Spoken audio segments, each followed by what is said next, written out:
like forever. Try to hold it together, but I'm losing my grip.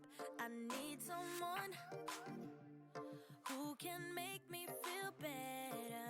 Wrap me up in a sweater, treat my pain with a kiss. Then suddenly you are here, inside my head everywhere. Where did you come from? I'm wondering, baby, are you made up of for real? Say, can you feel what I feel? 'Cause I can tell if I'm just dreaming. I wish I had a girl like you, and I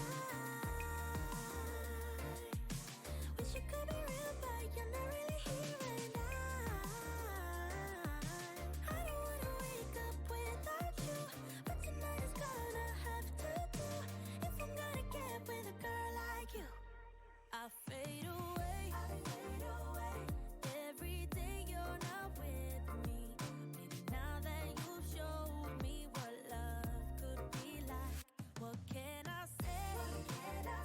I know it sounds like I'm crazy, but I need to believe in you to get through my life.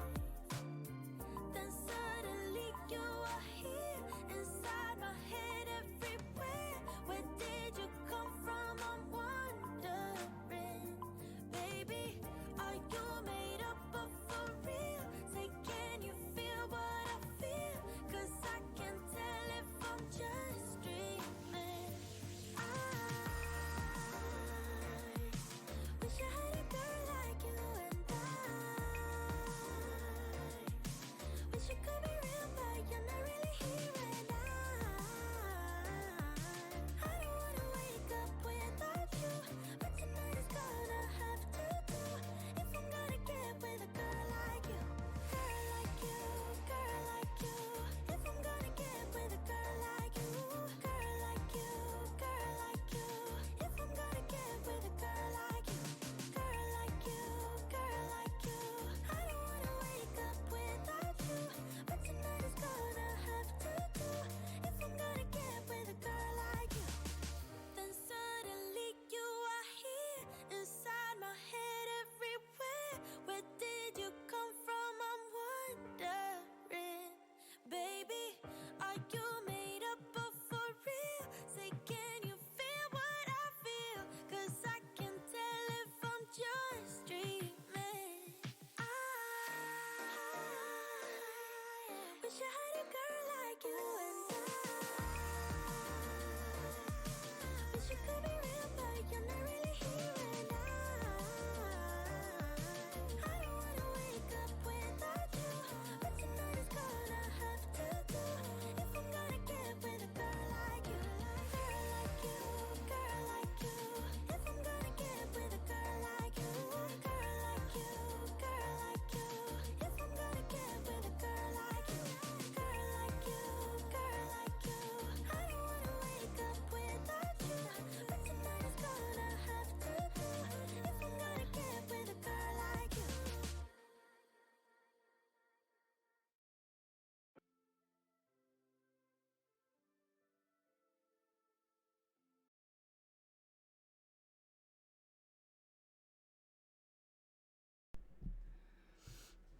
Hello there and welcome to the stream. Today we are back with our Ultimate Decades Challenge and we are in the year 1373. I hope that you guys are doing well. I'm doing pretty good. I'm feeling a little bit better than I felt last week. This crap is hanging on, but I am, like I said, I think on the upswing, so I'm hoping that today's stream is going to go a little bit better than last week's stream. So we are going to jump in with our game. We are going to have a little bit of fun. We have some birthdays. We have a wedding that we need to get through today. And unfortunately, we have another death that we need to get through. And I'm not sure if we're going to have more deaths with our birthday rolls, but we will see how it's going to go. So that being said, we are going to go ahead. We're going to jump in. I hope that your Saturday is going well. And we are going to get started. So let's go ahead and jump on in. So as you can see, we are here in the monastery. We have a birthday first and foremost with this little one here. This is Avery Petaccia, and she is aging up into a child. No, I'm sorry, I lied. She's aging up into a toddler. So I will go ahead and show you our spreadsheet, but she's going to be aging up into a toddler, so we will be rolling for her. As we know, Avery Petaccia is at the monastery because both of her parents did pass away and she is now orphaned. So she is living here at the monastery and is being raised by the priest now. And so we are going to be seeing her age up here at the monastery. So let's take a look at our spreadsheet. And we will go ahead and we will look at that.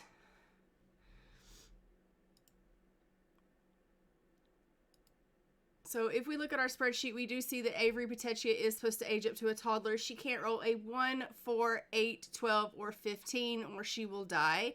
So if we pull up our dice and we give a roll on our dice for her, we will go ahead and see if she is going to make it or not. So let's give a roll for Avery and see if she's going to make it. She rolls a 13 and does survive.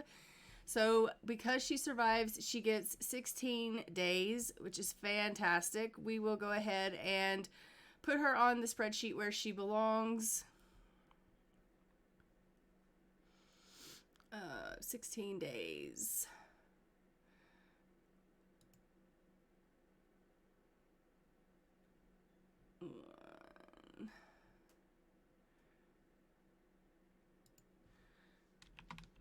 Avery Petaccia.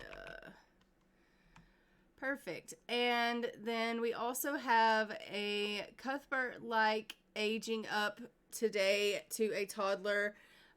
We will roll for him when we get over to him. So I am just going to go ahead and we will roll for Avery, or since we rolled for her, we're just going to go ahead and age her up. So let's go ahead and hop into cast with her, and we're going to age her up now to a toddler, give her her makeover, and get her picture for the family tree.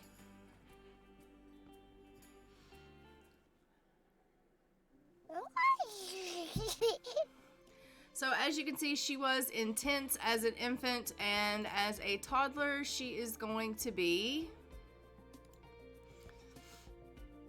always sleepy. I mean, I don't know that I like what it's got her in here. Let's go ahead and take that off, and then we can see what hair she got and things. You know, I'm kind of okay with the hair. I'm just going to give her a little bit of eyelashes here, and we'll give her a little quick makeover and then get her photo.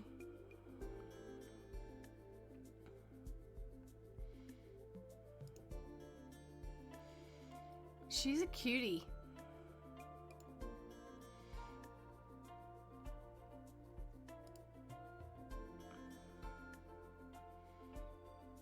All of the Petaccias are super dashing. All right, and Avery, let's go ahead and put you in green because all the Petaccias are, as we know, in green clothing. So we'll put her in her green and we'll get her all squared away here for her outfits.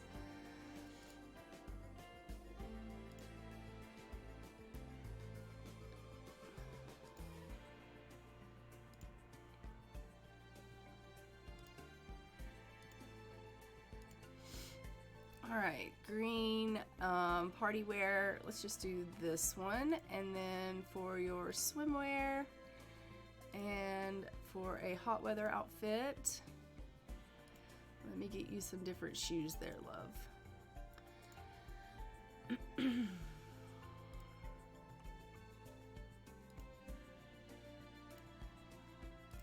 All right, so there is Avery Petaccia as a toddler. And we'll get her photo for the family tree.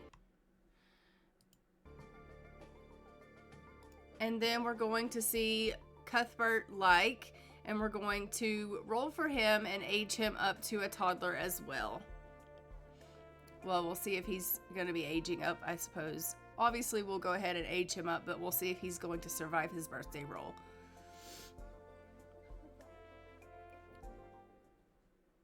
All right, so let's go ahead and go to the like residence.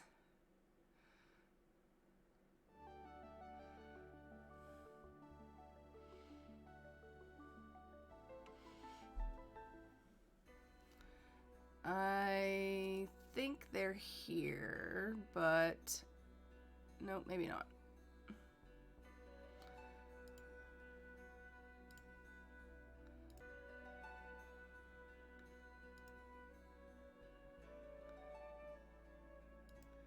All right, Cuthbert, let's go ahead and get you aged up.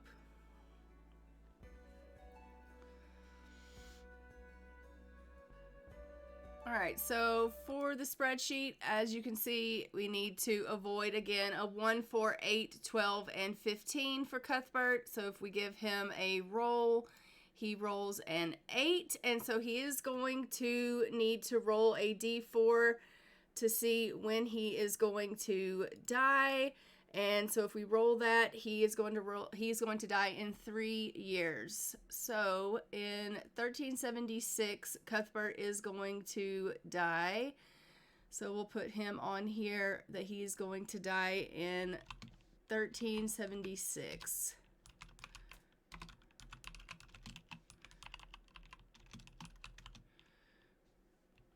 All right.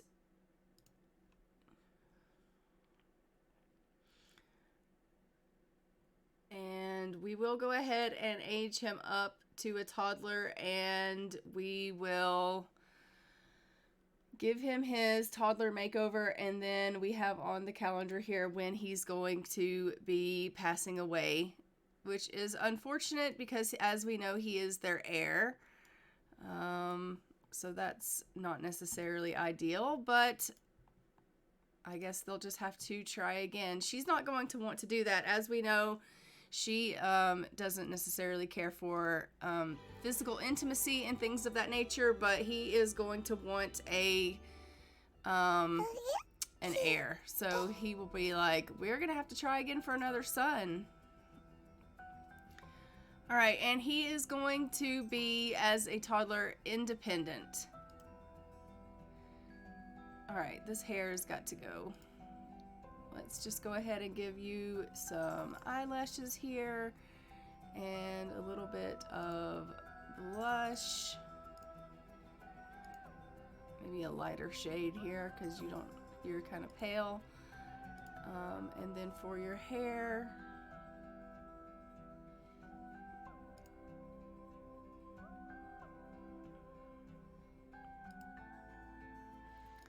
and the like family is in the white color.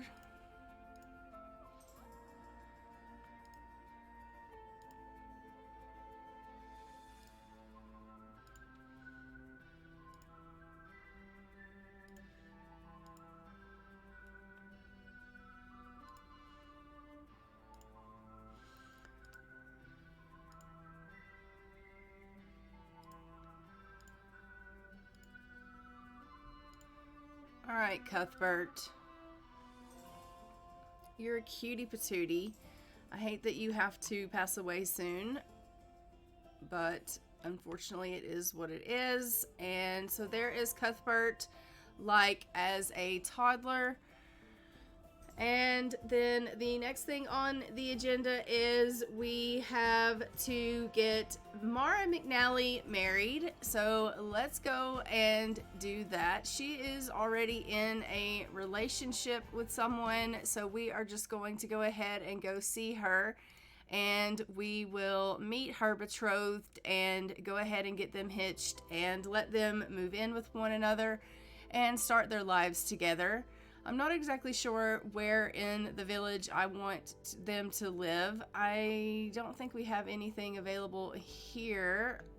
We have a couple of places, but they haven't been set up. And I don't know that there's any places here either that are available. Yeah, no, there's one here, but it hasn't been set up as well.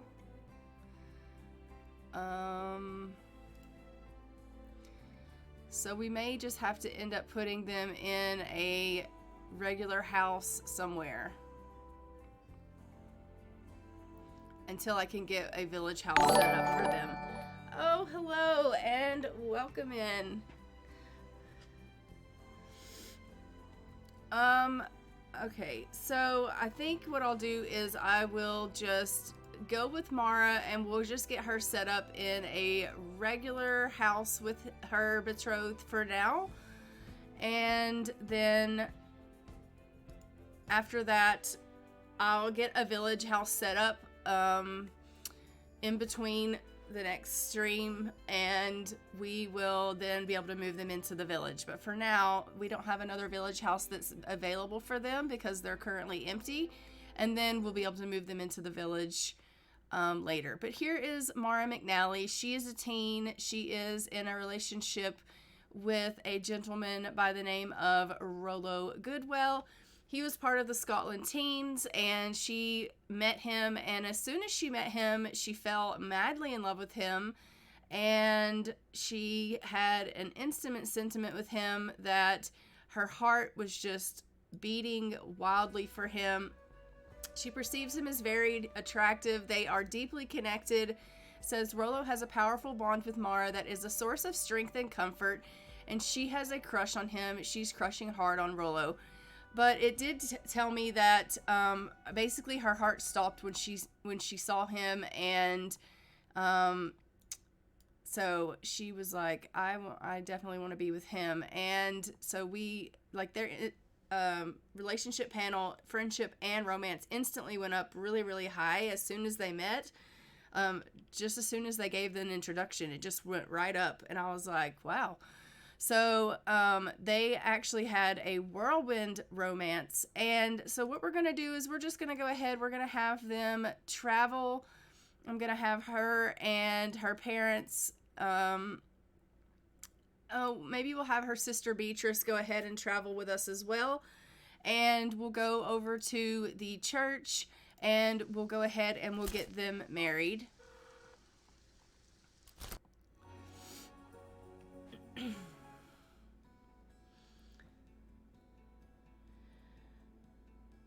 Thank you for following Long Leggards.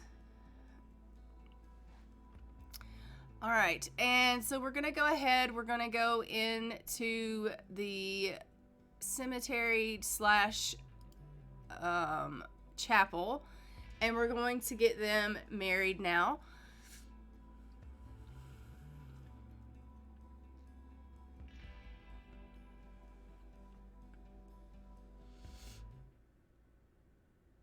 So this is our Hammond Cemetery. This was built, as we all know, by Leah Maria. She is a subscriber here on the channel, and she built this for us so that we would have a place to put all of our Sims once they pass away. But it has a lovely little area here that we can go ahead and get everyone to come and sit, and not steady sit. Let's not do that. Let's have Sims sit. We're going to have Amir sit and Beatrice and Georgina, and then they can just sit and watch, and we'll have her come and get married to Rollo. So everyone's going to come and sit and watch the ceremony, and she's going to come and get married to Rollo here, and you'll be able to see them go ahead and get themselves married here, which is going to be super cute. She's got to use the bathroom really bad, so hopefully she doesn't wee herself during the ceremony. That would be definitely not ideal. But this is Rollo, the gentleman that she has fallen in love with. As you can see, oh great, he's hungry. So she's got to pee and he's starving. Not ideal at all. But they're going to go ahead and exchange their vows, promise to love one another. She has rolled that she has to have 11 children. So they are going to have a very big family together with a very long, happy life. Obviously, they are very much in love and deeply connected. And now they're going to get married and have lots and lots of children. They're having themselves a beautiful ceremony and exchanging their vows to promise to love one another for forever and ever. And we are going to have them go ahead and exchange their rings and exchange their kisses. She's like, I've really got to pee. Let's rush this along. Beatrice is spiritual. Okay, well, that's great. Look at them just, you know, over here chatting.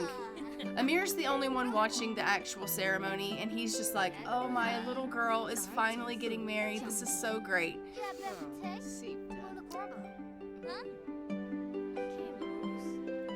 Oh, they're so sweet.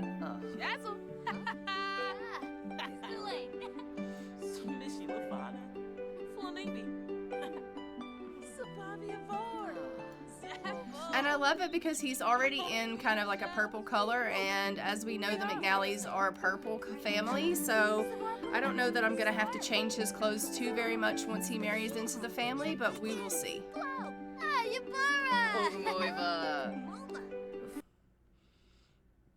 Georgina can't get enough of the stories that Beatrice is telling. She likes stories. Sure, she can like stories. This is the longest ceremony of all time.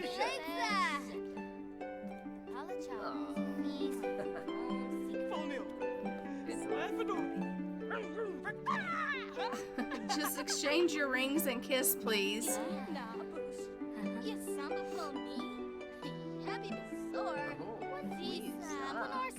I'm serious, you're totally gonna pee yourself.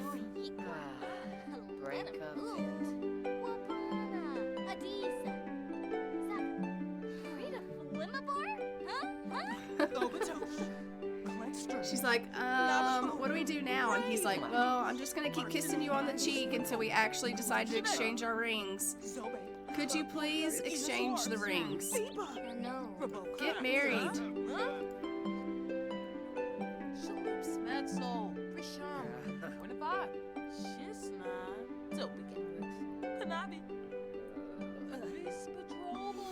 He's tired, he's hungry. I mean, really. Why are we not marrying him? Get married to him. I don't know what's going on. They're not actually doing what I'm telling them to do. This is literally the longest ceremony of all time.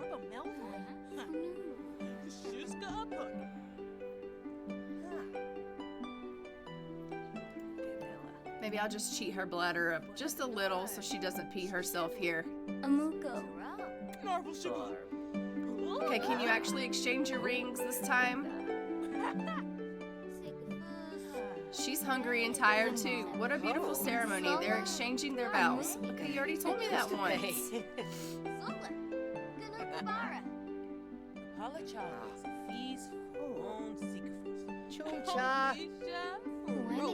Okay, there's the ring. All right, now we're getting somewhere. There's our kiss, and now we're officially married. Okay, now we have Mr. and Mrs. Goodwell, and they are moving in together. All right, so we're going to bring Rollo Goodwell into our household for now, and then we will split them off and let them move into their own place. For now, we're just going to go ahead and go into cast with him, and we'll get his photo and make sure he's in his purple attire, and then we'll get his photo for the family tree.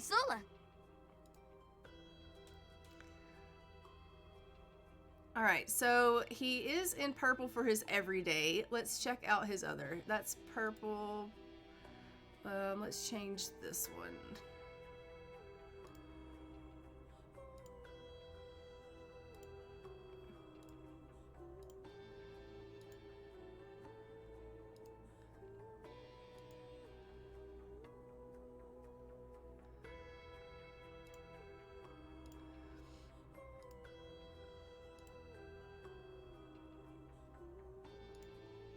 And purple.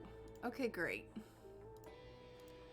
All right, let's get his photo for the family tree. But this is Rollo Goodwell, her husband. All right, perfect. And I'm just gonna make sure her name did change, and if it didn't, we'll go ahead and change it. Goodwill. All right, perfect. Hi, Tracy. Welcome to the stream. How are you doing?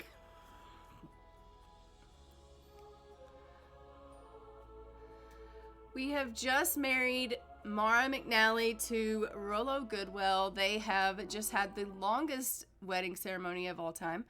And so we now have them married. We're going to go ahead. We're going to send everyone home, and we're going to go ahead and let them split off, and we'll get them in their own home.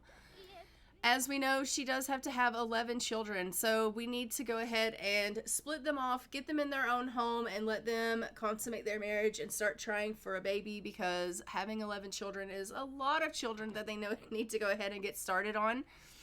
But we'll go ahead and we'll let them head on to their current house here with her parents, and we will let them get to the house there.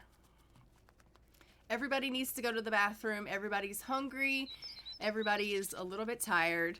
But we'll get them to the house. We'll let them take care of a little bit of their needs, and then we'll split them off into their own home and continue on. It is currently about we are heading into March of 1373 here, so the time is kind of progressing on, as you can see. So we're doing pretty good with time.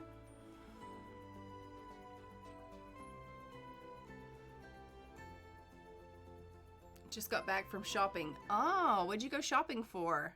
Like fun shopping or not fun shopping? All right.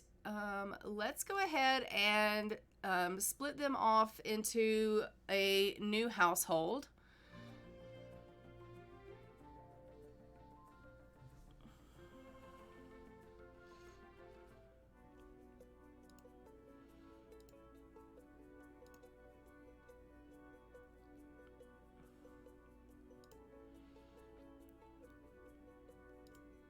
All right, Rollo and Mara.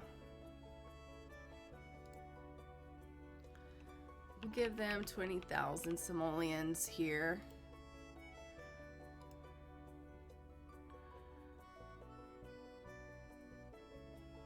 All right, and we're going to move them into a lot. I think I'm going to move them into this Roar's cottage for now.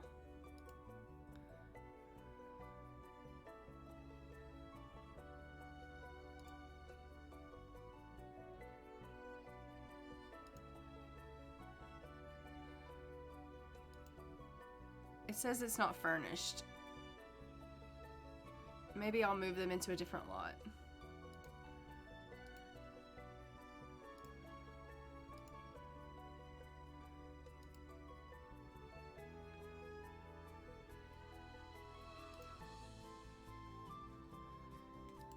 Let's go in and see what's going on. It says it has no furnishings. I don't know.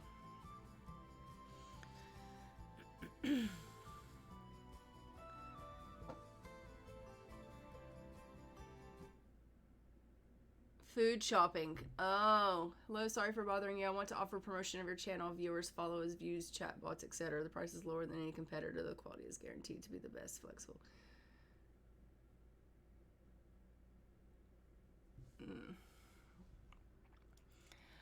Oh, there's nothing in this house. This house is not furnished. Well, that's going to be a problem. Let me move them into a different house. Let's move them to a different house, a furnished house, because honestly, they're going to need furnishings. I don't know why the house isn't furnished.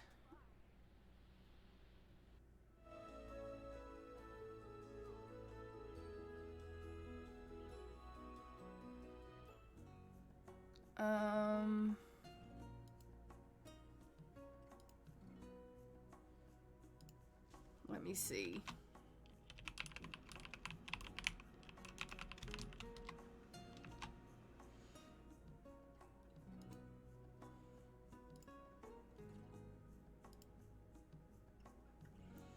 Let's move them into that house and see if that house is furnished, and hopefully they will be able to go ahead and consummate their marriage and try for a baby in this house.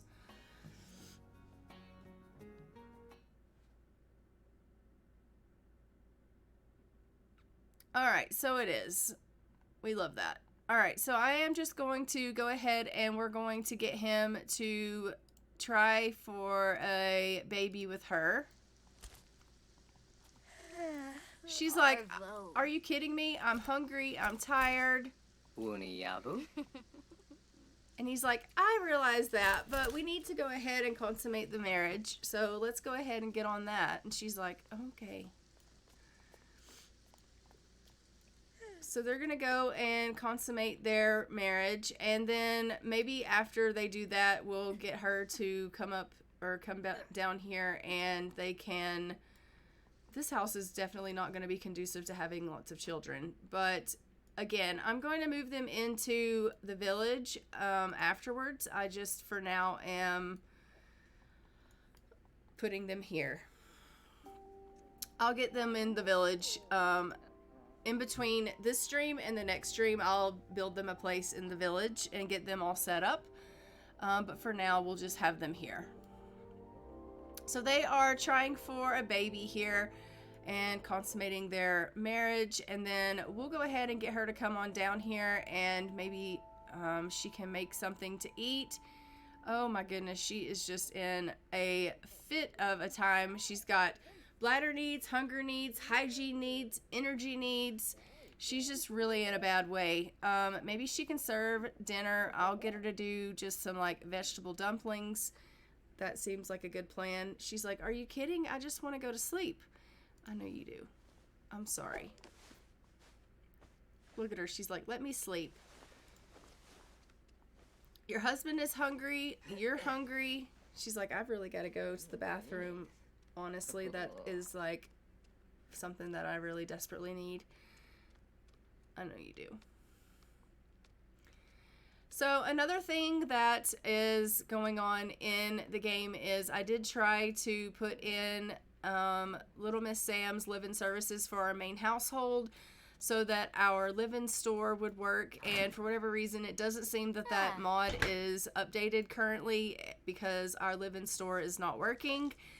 So we have the live-in store, but I can't get it to function properly. So when we check in with our main household, we can make all of the things for our live-in store and kind of get it stocked and ready to go. But for now, the live-in store is not functioning. So that's unfortunate. So I figure we'll probably just like collect the honey, make the mead, and do all of the things for the live-in store, get it all stocked up and ready to go. And then once that mod is updated, we will get the updated mod into the game, and then we'll open the live-in store, and hopefully that will finally get to where we can get that working properly. All right, so she has made vegetable dumplings. We love that. No, don't put it in the fridge. You want to eat that. Honestly, why? Why would you do that? Get some of them. I'm going to get you to come and get some of them as well because you are hungry too. Come get you some leftovers. Everybody needs to come get something to eat.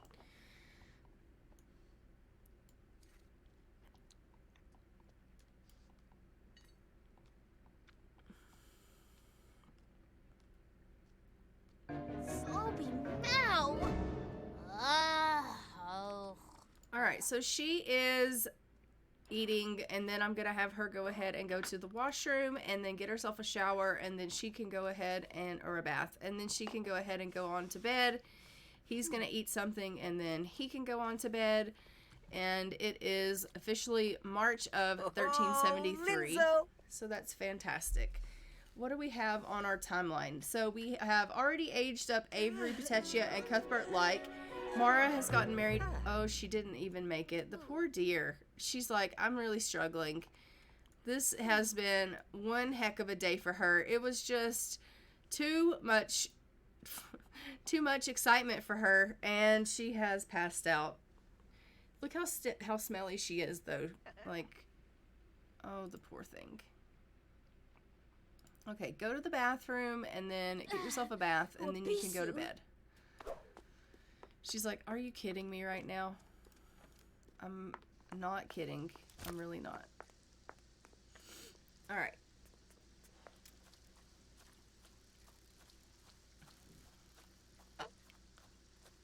Do they not have a washroom in the house? She's having to come outside and use a bush? Everyone is congratulating them on their marriage, which is super sweet.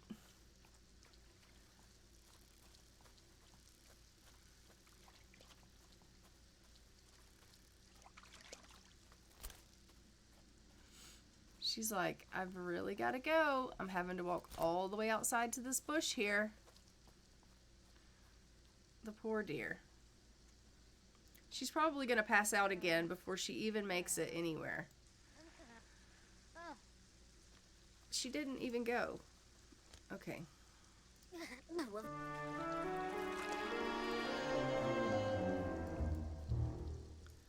You're going to pass out again, aren't you? Right when she gets into the house, probably, when she's trying to head to the wash tub, she is going to pass out. Look how grungy she is. She'll probably fall asleep in the bathtub. Yeah, she did. Alright, well, at least she's getting a little bit of hygiene while she's asleep in there. Or not. Okay, well, go to bed.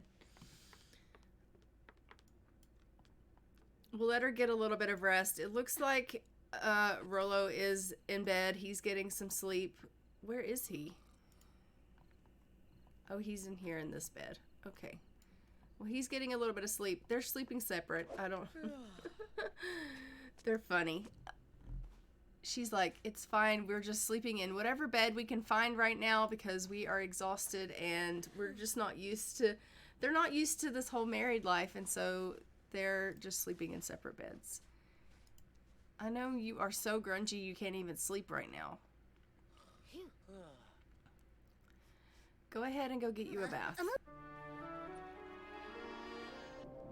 And it doesn't help that she has to climb up and down this ladder everywhere she needs to go. So that's unfortunate as well. So we are just about into April here, and for April of 1373, we do have more birthdays that we need to get through. We have 5 birthdays and a death that we need to get through for April. So let's go ahead and consult our spreadsheet. So for April of 1373, we have Bella Meshram and Allard Meshram are both aging up to toddlers. We have Blythe Petaccia and Ivan Shoemaker are both aging into teens. And Simon Petaccia is aging up to his second portion of his adult life and getting a little bit more gray hair. And then we have Cristofo Petaccia, who is scheduled to die. So what we're going to do is go ahead and do our birthdays first. So let's go ahead and go over to the Meshram household, and we will age up Bella and Allard and see if they can go ahead and become toddlers. So we'll go to the Meshram house first.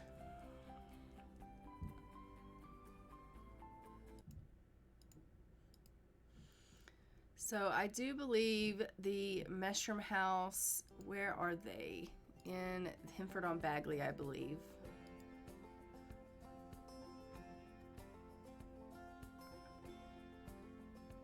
Oh, maybe not. Oh, that's our house. That's our twins. Alright, so our twins are aging up. Bella and Allard in our main household.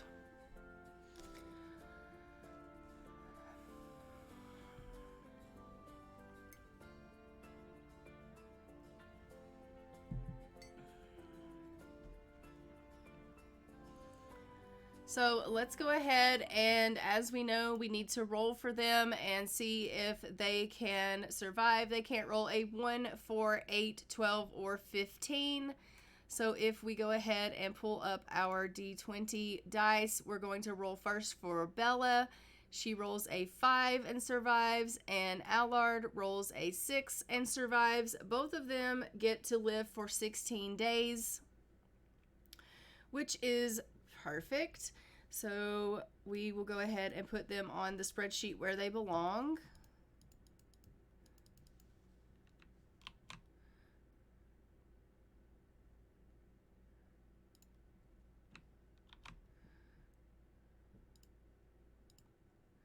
And that's yellow. All right, and so let's go ahead and age up both of the twins and get them their pictures for the family tree. So if we age up Bella first, she's over here laying in on this little thing here. So let's go ahead and hop into Cass and age them up.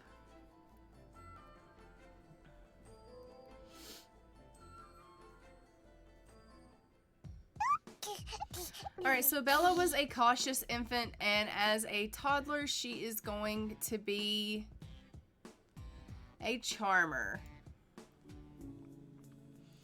All right, so Miss Bella, you are going to need a little bit of a makeover here. Let's just get you a little bit of eyelashes and some blush.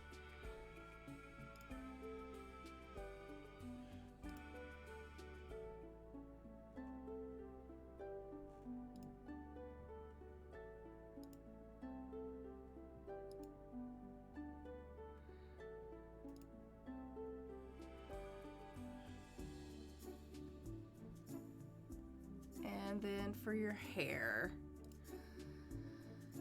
I think I'm gonna do this hair because she had curly hair as a little one.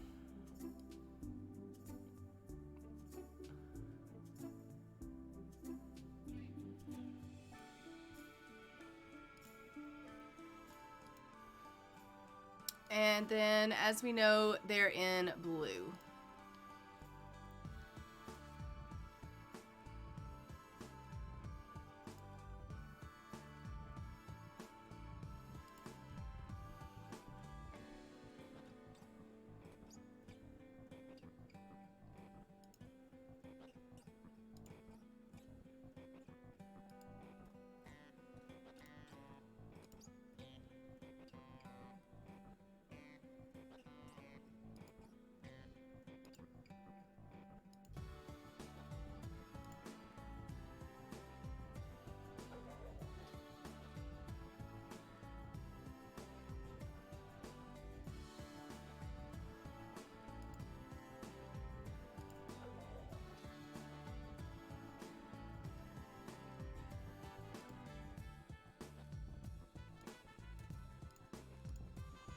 All right, so there's little Bella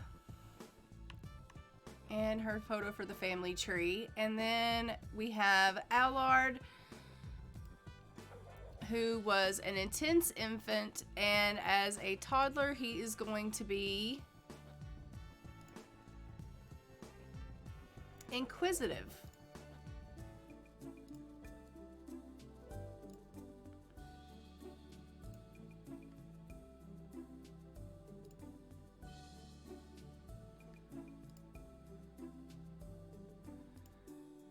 Alright, and I think his hair's fine. And then for his outfits, let's go ahead and get him in his blue clothes.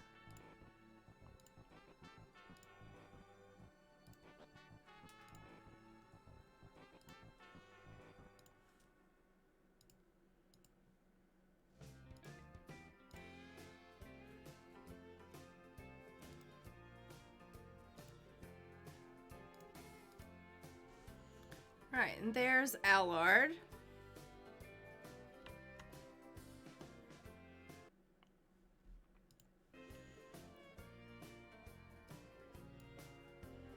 Perfect. And then we're going to go over and see Blythe Petaccia and turn her into a teen, and then head over to Ivan Shoemaker and age him up to a teen as well.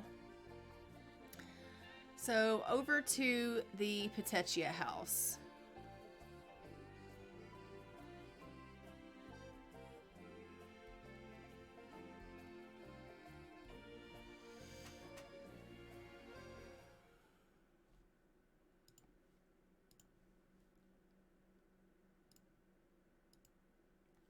So for Blythe Petaccia, she can't roll an 18. Let's go ahead and pull up the dice and see what she rolls.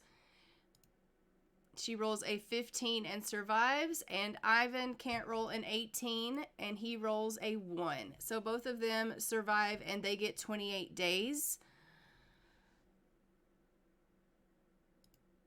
So we will go ahead and give them their 28 days.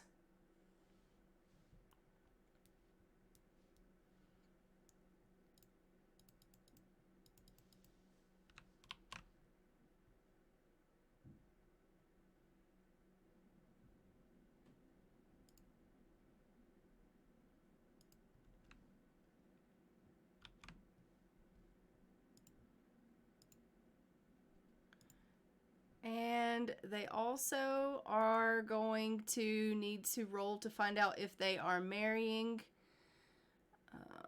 So let's, well, not if they're marrying, but, well, yeah, if they're marrying and how many pregnancies. So let's go ahead and roll for that. So let's find out if they are marrying. So for their, that's for a D12. So for Blythe, she rolls a 9, so she is going to marry. And for Ivan, he rolls a 5, so he is also going to marry. Blythe is going to have 4 children, and Ivan is going to have 2 children.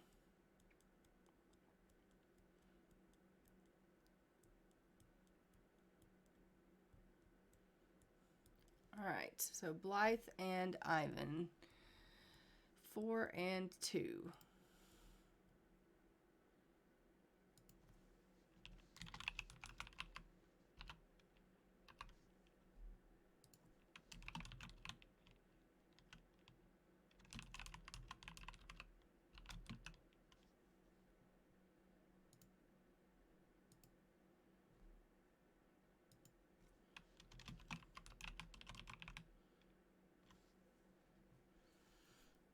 Perfect. Okay, and then we are going to go ahead and head over and age up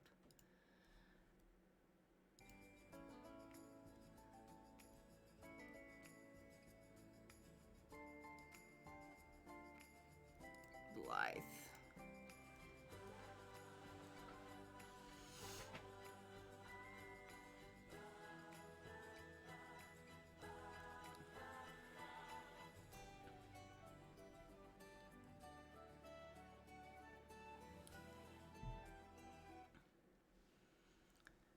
All right, Blythe, where are you? All right, here is little Blythe. She is becoming a teenager. We're going to see her age up, and then she will need to be getting married. And she obviously will need to get married at 16. So she won't get married this year. She'll be getting married in a couple of years. And she will be having 4 children. So we are going to go ahead and we are going to set her age as a teenager, and then we will hop into cast with her and give her her makeover and get her photo for the family tree. So let's go ahead and hop into cast with her and see what she looks like. She's got some blood on her. I don't know.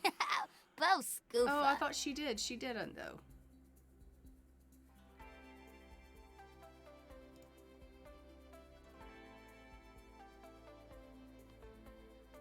Alright, so let's go ahead and give her, oh.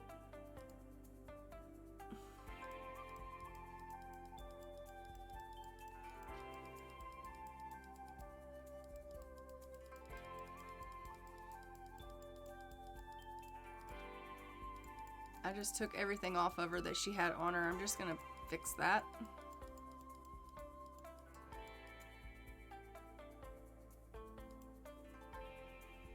Except for maybe that one. All right, and then let's give her some eyelashes.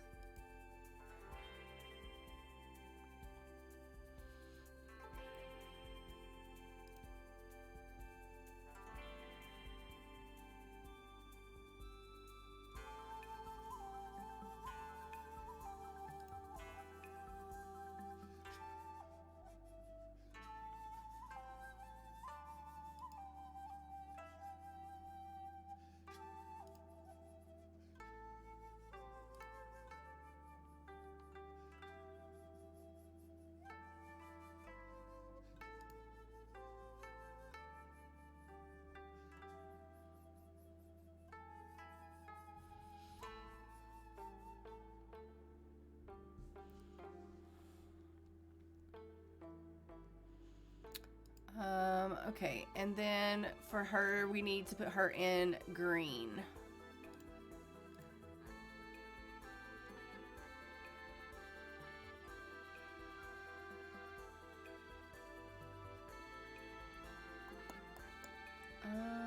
What do I want to put her in? I don't know.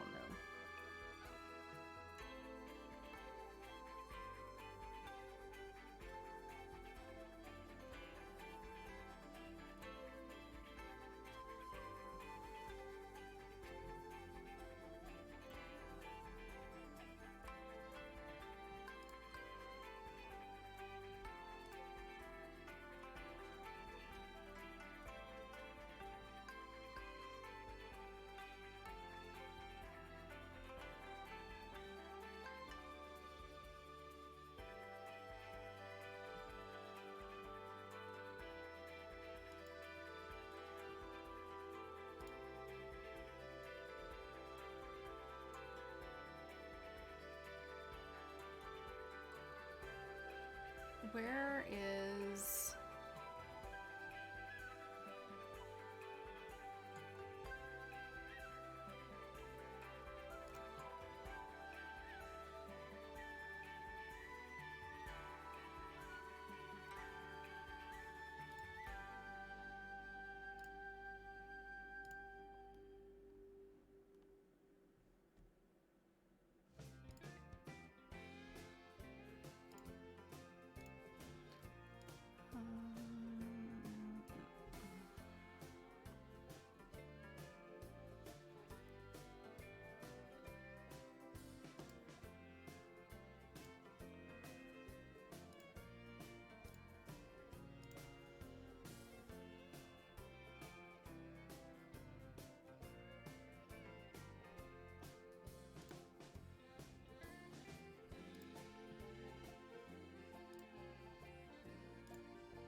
All right, so there's Blythe Petaccia.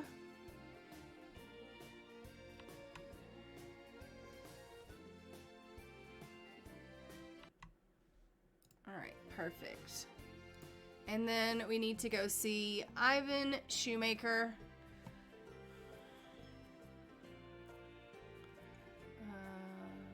1376.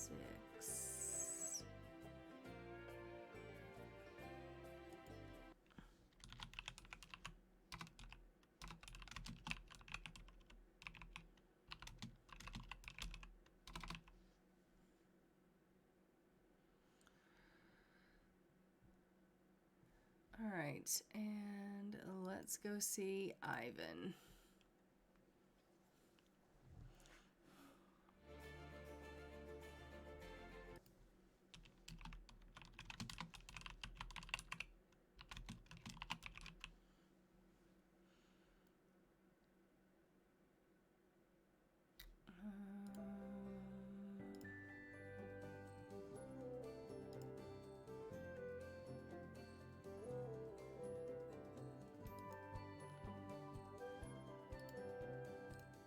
right, Ivan, let's age you up.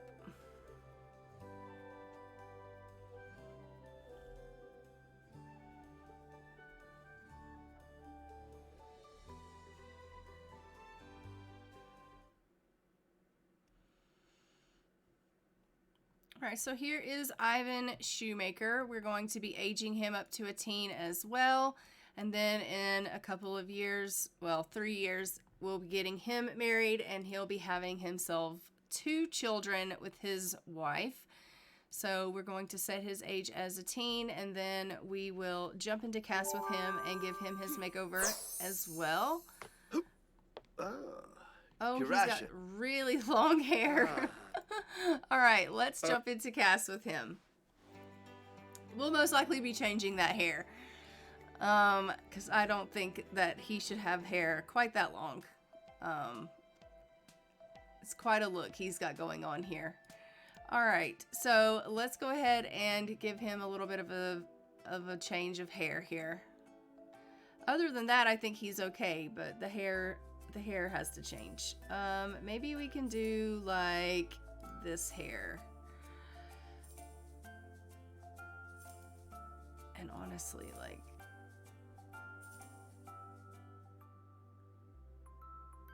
let's do maybe like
let's do those eyebrows. Okay. And then Ivan, you need shoemakers are gray. Okay.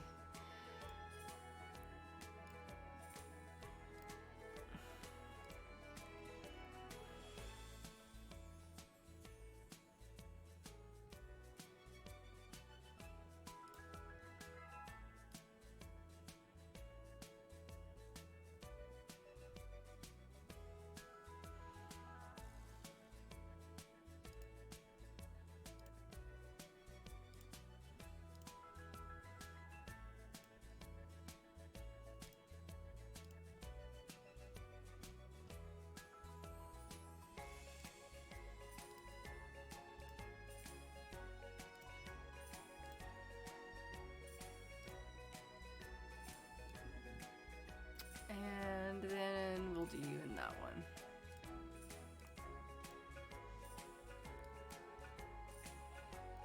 All right, so there's Ivan.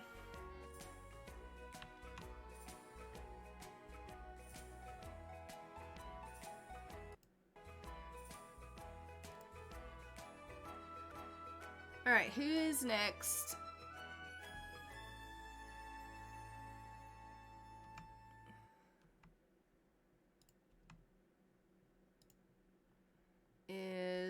We need to go see Simon Petaccia, and we need to give him a little bit of gray, and we need to see if he is going to make it as far as aging up into a second part of his adult life.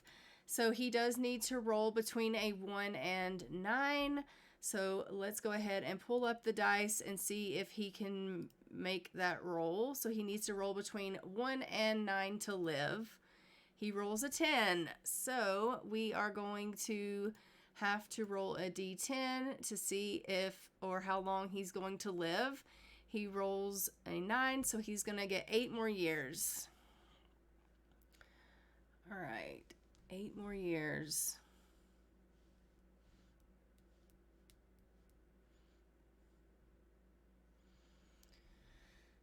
Very good.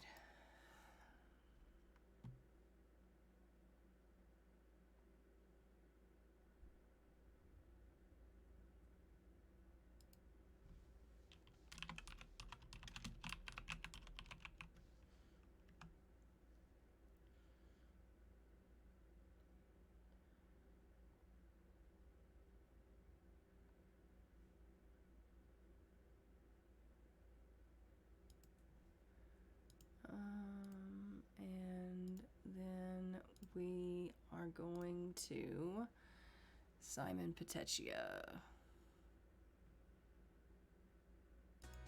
Are you here? Simon Petaccia. No.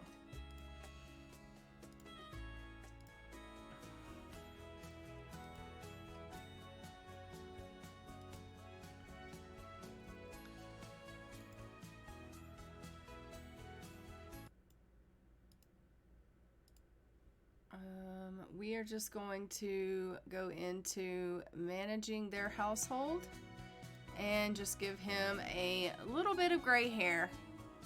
Yavim Gorby.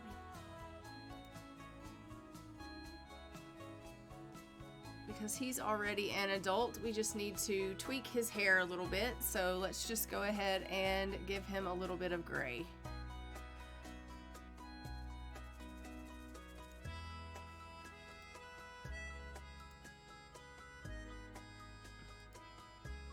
It's a little too much gray.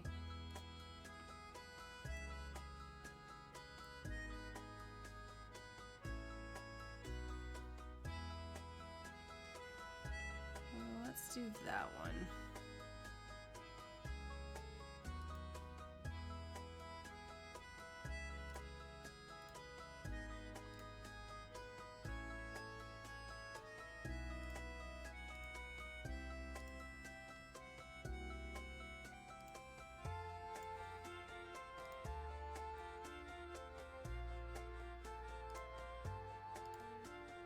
All right.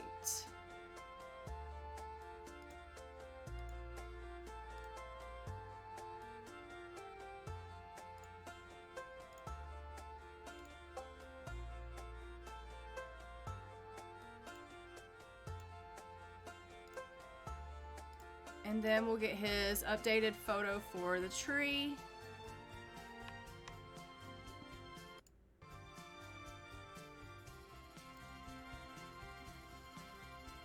Perfect. And now we just need to go see Cristofo Petaccia at the monastery. As we know, we are losing Cristofo Petaccia.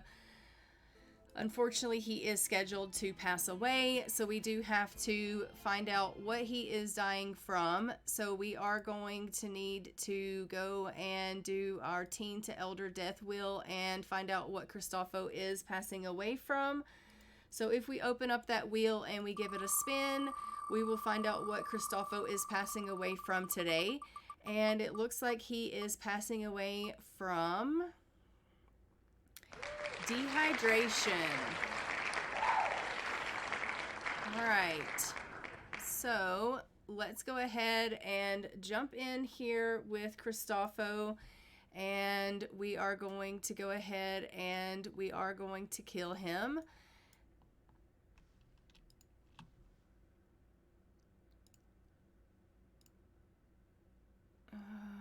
Dehydration.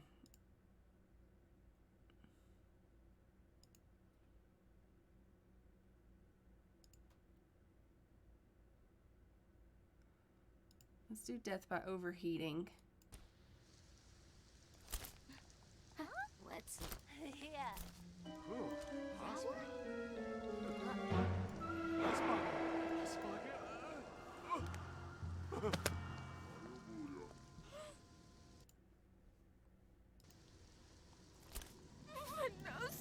And Beatrice McNally is distraught over this. She, as you know, has seen a lot of death recently.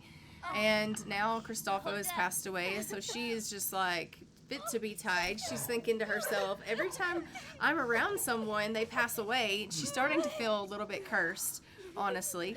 But it isn't anything against her, honestly. It's really not. I just, you know, it is what it is.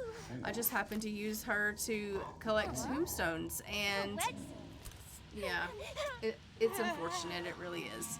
But Cristofo is passing away here, and we are just going to need to obviously find out when he was born so that we can engrave his epitaph. So we will be finding out when he was born. Cristofo, when were you? Let me take a look. Oh, let me just pause this and take a look and see when Cristofo was born. Cristofo, when were you born? In 1332. All right, so if we engrave this, 1332 to 1373. And I'm just going to have her go ahead and put this in her inventory and take this to the... She's like, oh my gosh, now I'm taking care of all of these babies by myself. I'm going to have her travel to the cemetery and place him at his final resting place. So we will have her go ahead and do that. Jeez, that sounded very ominous. All right. So she's going to go and we're going to place him at the cemetery here so that we will have his tombstone. I like to make sure that obviously we can keep up with those. There are several recently, well, one definitely that I wasn't able to collect, and so yeah, I'm trying my best to collect our family's tombstones, but there are some cases where I'm losing some of them, so I hate that. All right, so let's go ahead and send her on home. We have gone ahead and placed Cristofo in the family's cemetery here. She's super sad. In the presence of death, the death of a sim can be quite a shock. Sims can mourn at a tombstone to feel more at peace. I know, it's so sad. It really is. But now she has to take care of all of these orphans by herself because we don't have anyone else lately that has decided they're not going to marry and that they want to become a priest. So we will have to see if that's going to be the case, if anyone else is planning on not marrying anytime soon and is wanting to join the, you know, becoming a nun or becoming a priest or anything like that, because I don't know how much longer Beatrice is going to be living either, and yeah, we just have that to look forward to. So, all right, we have him. He is deceased now as of April of 1373. He died, as we know, of dehydration. I will have to add that to my list of reasons of death. Let me do that.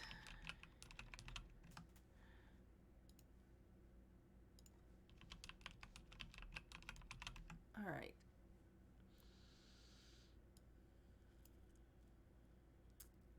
So I have updated the timeline for Cristofo that he has passed away, and we have continued on with that portion of the timeline, and everything on April, May, and June of 1373 has been completed here. And so we are going to go ahead, we're going to jump in to our main household and see how they're doing. Obviously now we know that our twins have aged up to toddlers, so our hands are going to be a little bit fuller with them. But yeah, I'd be sad if I were a nun too. Why are you going to be sad, Fuller, if you're a nun? She's not sad because she's a nun. She's sad because everyone around her is dying. And welcome to the stream.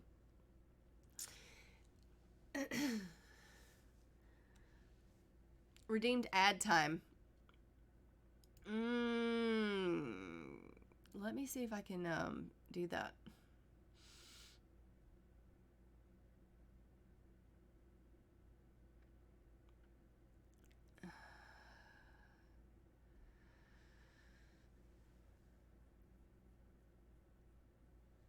This is next level organization with the spreadsheet. I know. It is a lot of work, this save.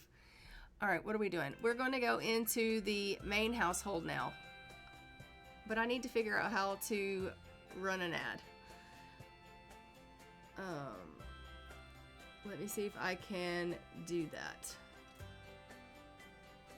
I have to figure out how to open my thing back up.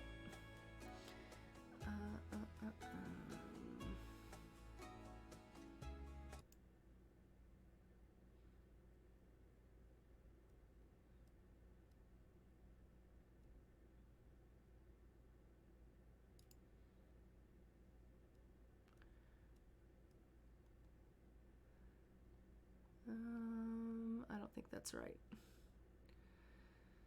No.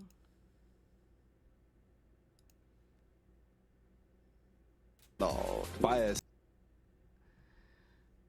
I don't.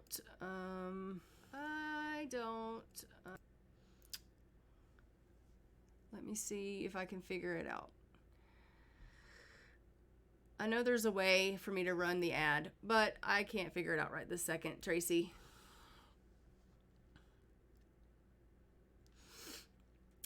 Okay, so we are in with our family here, our main family. We're on the farm here, and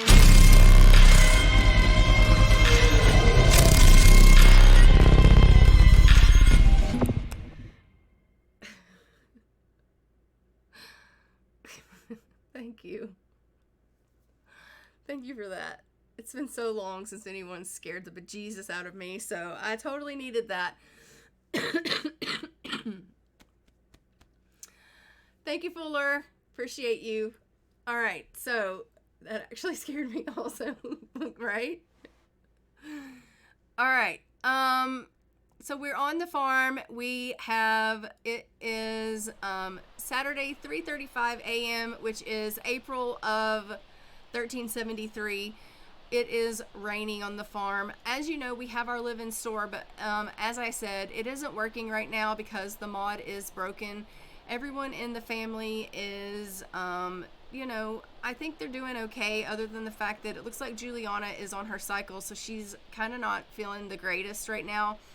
And Diana and Xavier both have a loose tooth, and so they're feeling a little bit uncomfortable currently. We do have Bella and Allard, who have recently just aged up to toddlers. So I think I'm going to have to get them some toddler beds because they're not going to be able to rest now because they have cribs in the house. So we'll go ahead and we will get them some toddler beds. But that actually scared me. Also, my girlfriend said, "Hi, Misty. She loves The Sims too." Hi. Yeah. So I think that we will get them some beds here, and then everyone will be able to rest.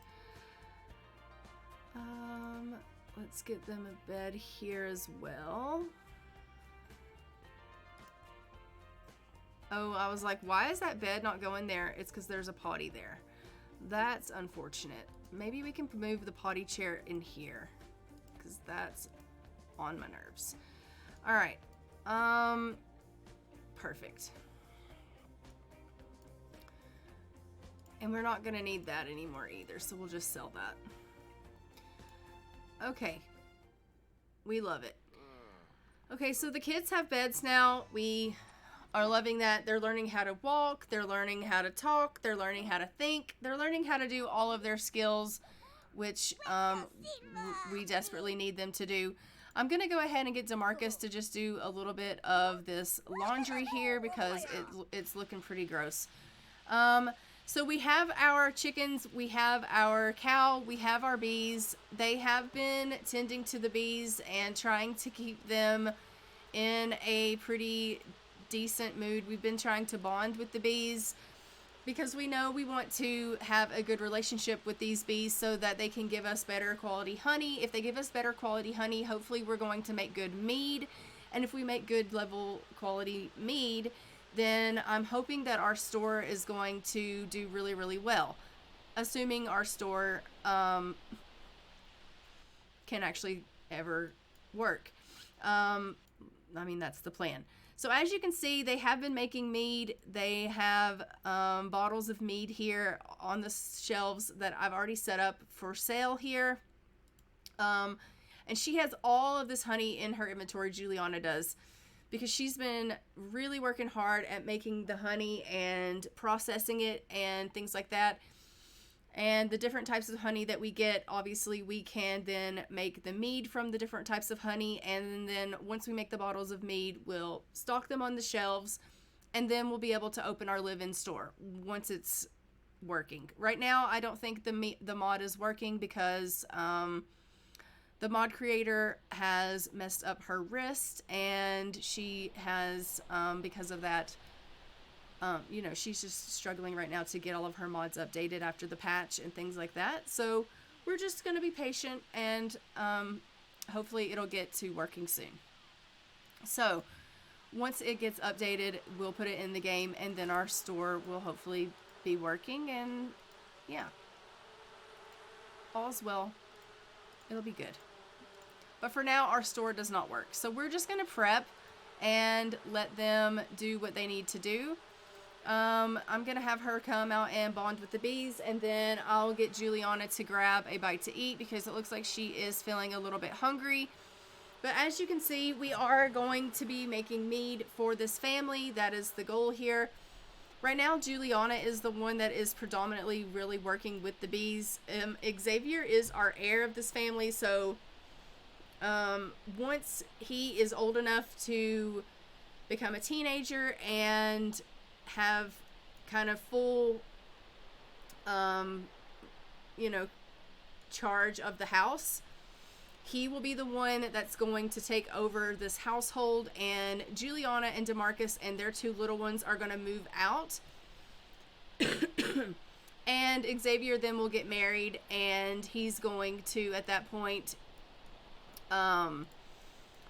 take over this mead selling business and things of that nature. So once he does that, we will have, you know, he's going to be the one that's going to harvest the honey and the plants and tend to the animals and all of that. So as of right now, he's been building a relationship with the chickens. He's been building a relationship with the cows. He can't really tend to the bees or anything like that because he's too young. And he can't really do anything with the garden because he's too young. But as he gets older, we'll have him doing those things. And obviously he will be the head of this household. And this whole business that we're setting up is going to be his to run. So he's kind of just watching Juliana right now and getting the lay of the land, so to speak, and kind of watching her and what she does so he'll know what to do when he gets older. Because this is going to be his thing to run. So she's just kind of showing him the ropes, so to speak.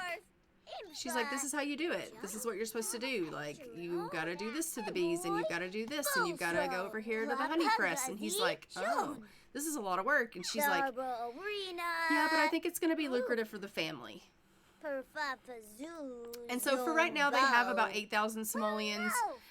They had a whole lot. I dropped it down quite a bit. And so they're doing pretty good. Hi, Leah Maria. Welcome in.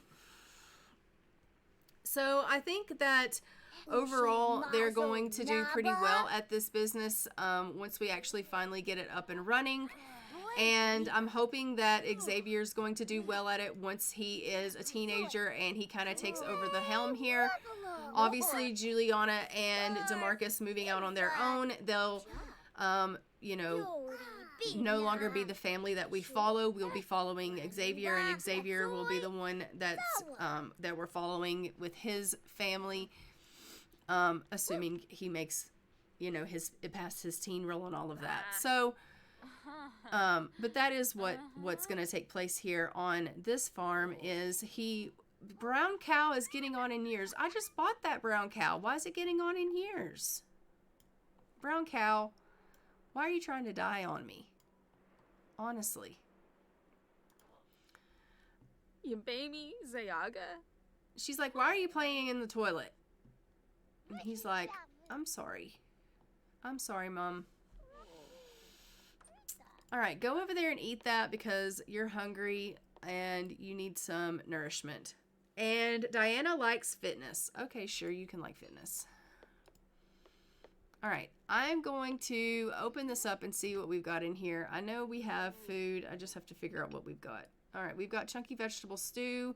Let's get you to grab a serving of that. Are you hungry too? No, you're good. All right. Are you hungry? Yeah, you're hungry. Come grab you a serving of this. Okay, so everyone's just kind of going to go ahead and get themselves a little bit to eat here, and then we will... what are you doing? You're going to go outside and mop the outside? It's been raining, and she's like, I should go outside and mop. What? Oh, your paint. Okay, you can do that. I will let you. Let's get her then to go ahead and collect the eggs and clean the coop. So DeMarcus is like, well, how are things going with the mead making? And she's like, things are going really, really well. I've got a lot of honey. I've got a lot of things that I can do. And he's like, that's great. And she's like, yeah, I think that things are going to go really, really well. And he's like, that's amazing. She's like, speaking of that, I probably should go on out here and get some mead making because I've got a lot of honey that I can press, and I am pretty sure that I probably got some mead that I can make.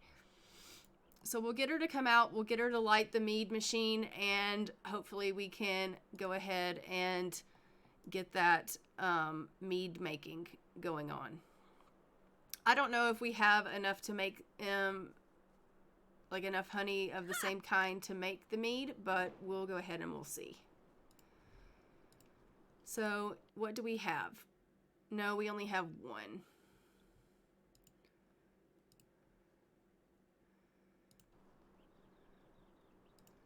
But she's gonna press some honey and we'll see what else we get.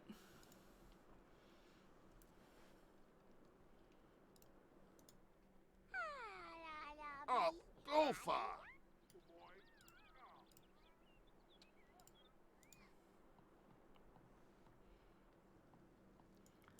So she's constantly out here pressing this honey. As you can see, she's like, this is hard work, but I think she enjoys it. She's feeling really happy. What does this say?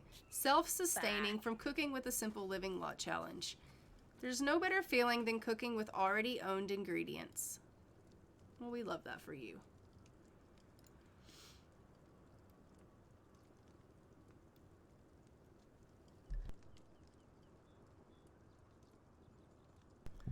It'll be my birthday next Saturday. Well,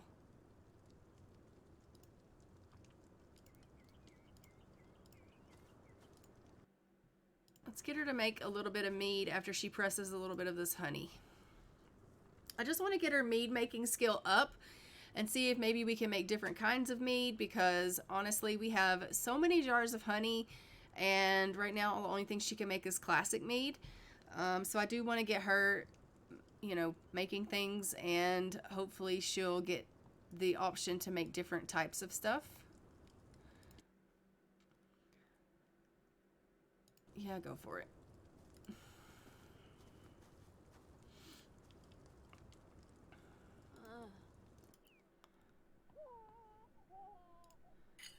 All right, so she got some eggs in her inventory.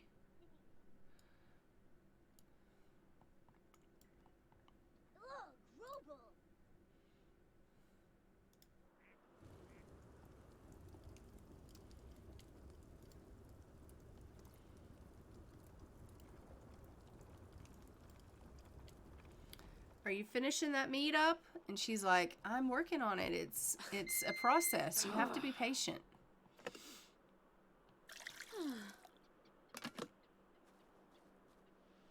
Oh my goodness. Let's fill it in the bottles.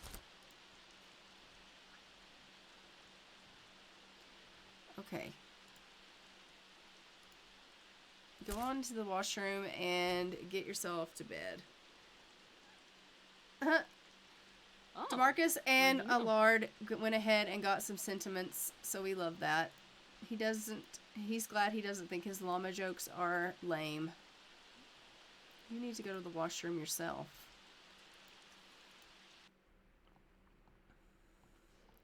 Why don't you go ahead and clean up a little bit? You can help your sister.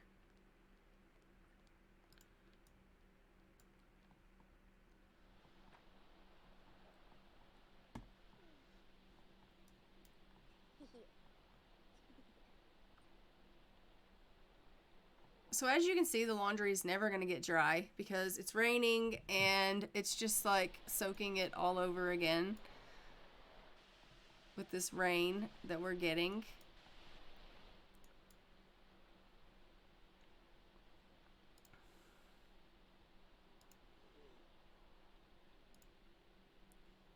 Why did she not eat anything?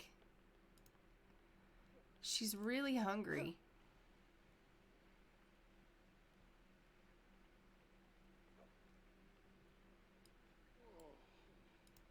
Come eat this stew. Where is she anyway? Oh.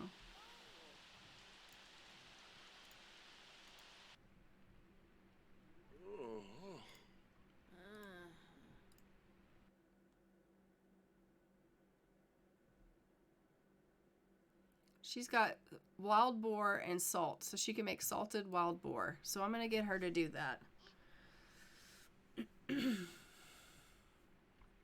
Once she's up here.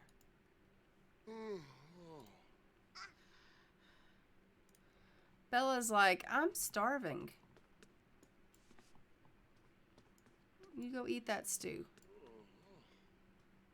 The endless laundry. It is endless. You're so right, Leah Maria. I can never get it to stop. Like, it's just ridiculous. All right, so Bella's finally getting herself something to eat, which is fantastic. I'm going to go ahead and get Diana to go have herself a little bit of a sleep. Everyone, for whatever reason, seems to be pretty tired today, and so I think it's probably the rain is just making them want to rest. I can relate to that. The rain makes me want to rest as well. Whenever it's raining, I'm like, I could use a nap. So I think that's kind of where they're all at as well, is they just kind of feel like they need to get some rest.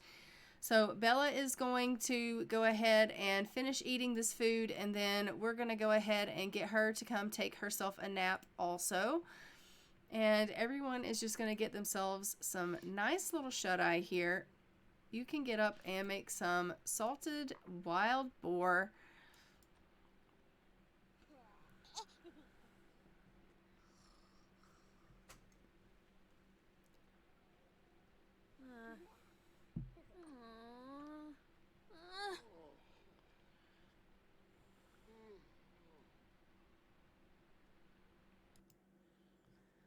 And then it doesn't look like we have anything on the calendar for Sunday, which is July, August, and September of 1373.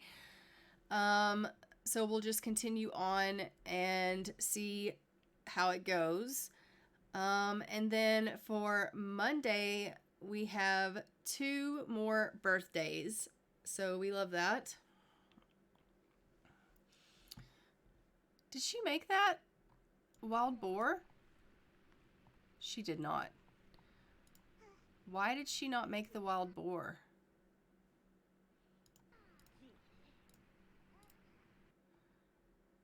Oh, maybe she did.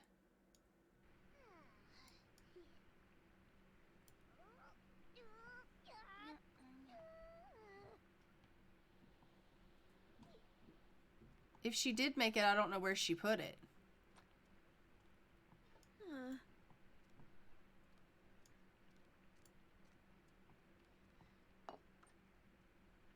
Fwab, mabiza shivu. She's like, why are you making me cook all this stuff? The family needs food, and you have been slacking on your duties of cooking. So I don't know what you're complaining about. Just get in there and cook, and quit your bitching. All right, so she's going to go and she's going to cook some boiled eggs, and then I'm going to have her get some carrot pudding going. I have no idea where she put that wild boar, if she even made it. Did she put it in the fridge, maybe? I don't really know.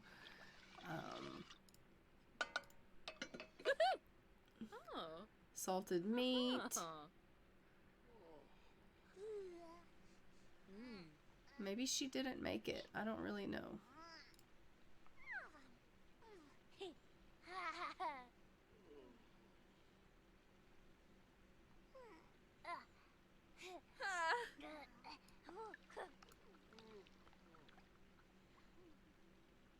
Sanzi Samwa Clay. All right, you're going to have to get up and repair this because it's really bad. Get up from your nap and come and repair some things, DeMarcus, because you're the man of the house and it needs repaired. He's like, but I'm just so tired. I just want to rest.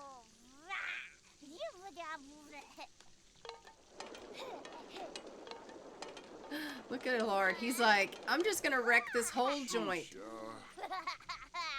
Oh, look at Xavier in here cleaning. He's like, I can't stand this mess. I can't even deal with this. I love that.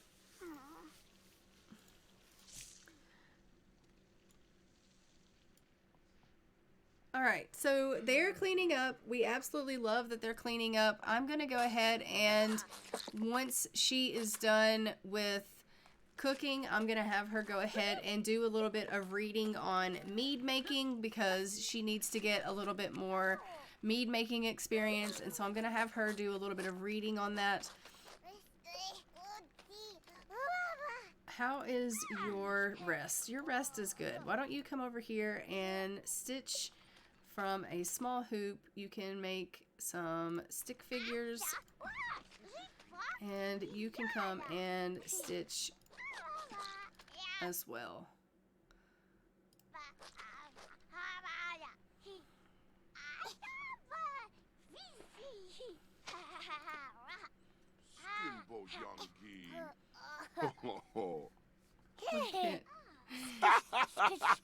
He's like, you're such a good boy. Why don't you teach him something?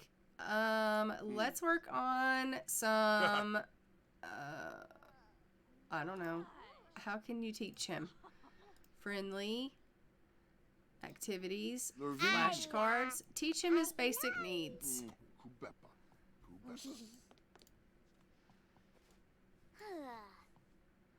All right, so she's getting a little bit of mead making skill reading in, which is fantastic. The children are working on a little bit of cross stitching, and I'm going to get DeMarcus to come over here and work with Allard on teaching him some basic needs. So that'll be fantastic, assuming he actually does what I tell him to do. Oh, it looks like he's going to have a strict family dynamic with Allard. He's like, we are going to learn. You're going to like it. And Allard's like, fine. Stomps his foot. But are we, though? Are you actually going to make him do it? That remains to be seen.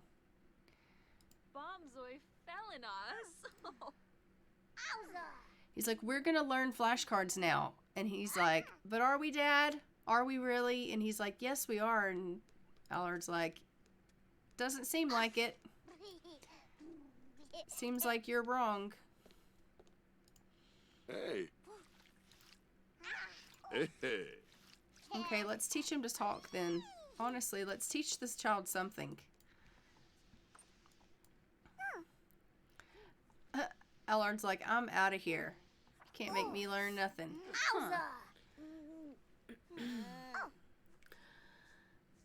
I'm guessing you delete the village or move the village.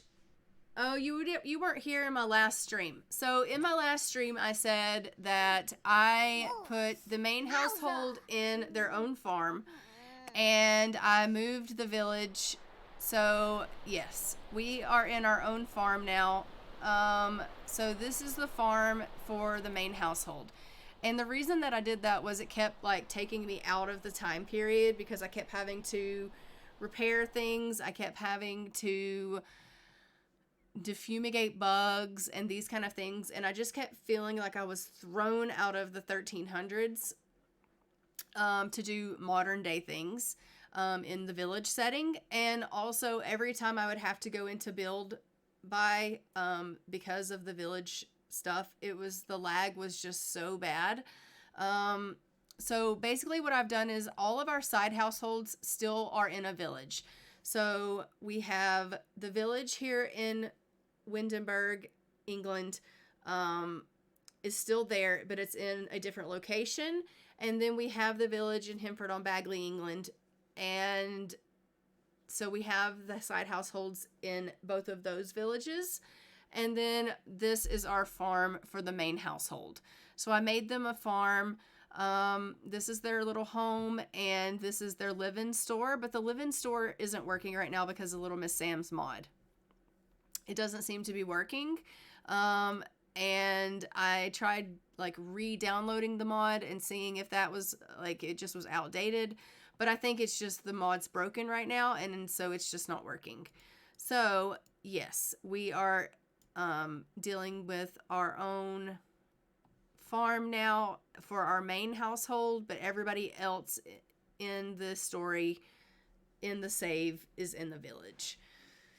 So that's kind of how that's going to go from now on, is our main household will have their own farm, but everybody else will be in a village setting. That way I'm not constantly thrust out of the time period. It'll be another 7 weeks before our bus station is repaired, so we have to go and find buses from a different route, which is a nightmare to get to work. Oh, gross. Hello, I hope you are doing well today. If you are playing Simple Living, how do you get meat? How do I get meat? I get meat from this old Ye Old Cookbook mod. It comes with a sign that looks like this, and you can take them hunting. So if you click on it and you go to the forest and you go hunting, and when they come back with meat.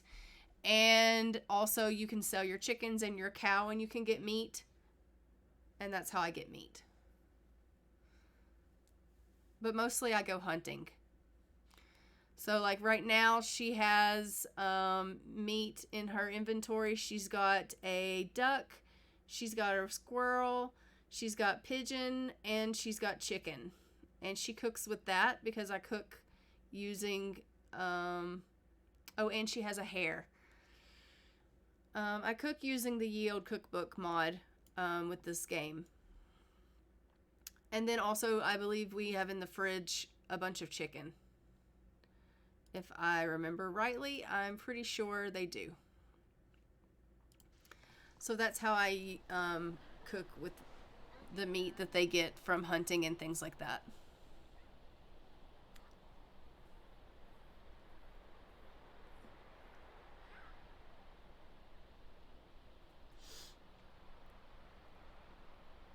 I am using Simple Living meat wall, but I can't use the meat for other meals. Okay, thanks. I'm not in a setting that allows me to go hunting, but I need something that converts the meat cubes. I appreciate that. Thank you. Yeah, you're very welcome.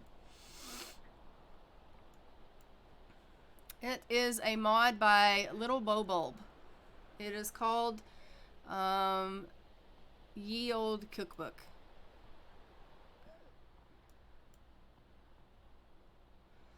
It comes with a stove, and it comes with that signpost and some recipes for the medieval settings. Robe.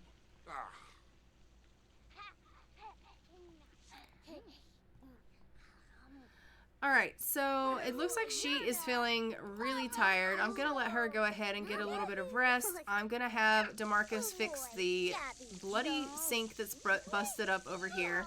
He's constantly having to repair things that are broken, as you can see. We love that. Why is she not going to bed?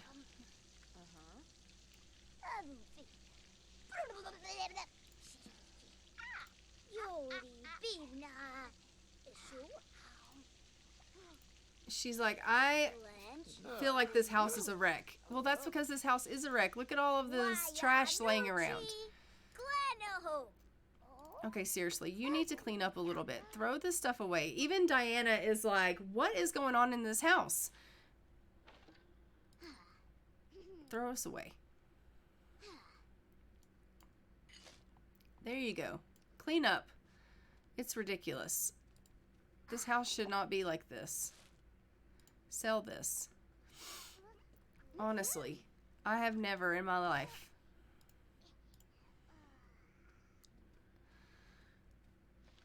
All right, so it is 8:20. That means that we are in where? June of 1373.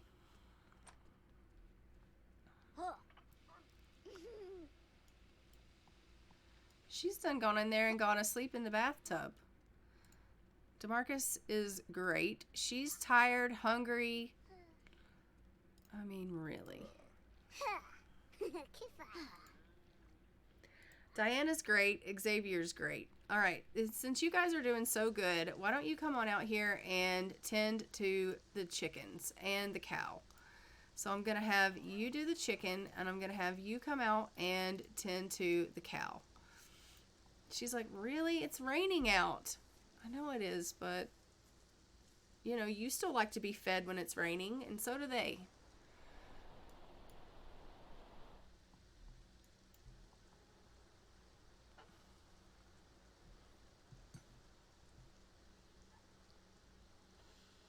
My sim is doing a modern day rags to riches. That is awesome. Thank you. You're welcome. Without mods, you have elder animals to trade for meat or buy the meat with the grocery shopping by clicking on the fridge or the phone. Yes. Without mods, which I didn't even think about, but yes.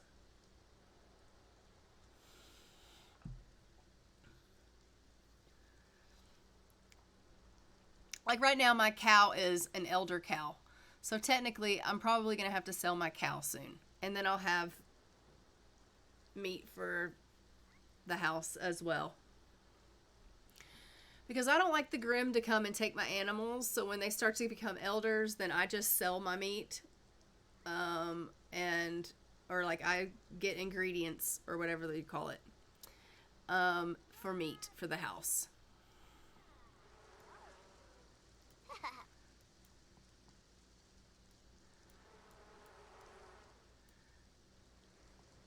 And then our cow sustains us for the season.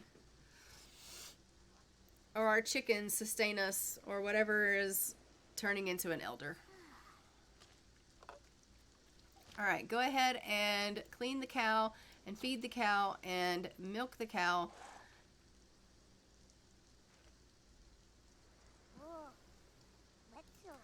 And then we will go ahead and trade for ingredients and produce after we milk it. Why? Because it's an elder. And I don't want it to die before I can sell it. Alright, she's going to go ahead and have herself a little bit of some boiled eggs here, which is fantastic. Everyone's just kind of dealing with themselves here, which is great. Xavier is extremely responsible. He likes to cook. He likes to clean and take care of the house, which is going to be great for when he is running it. So I love that for him.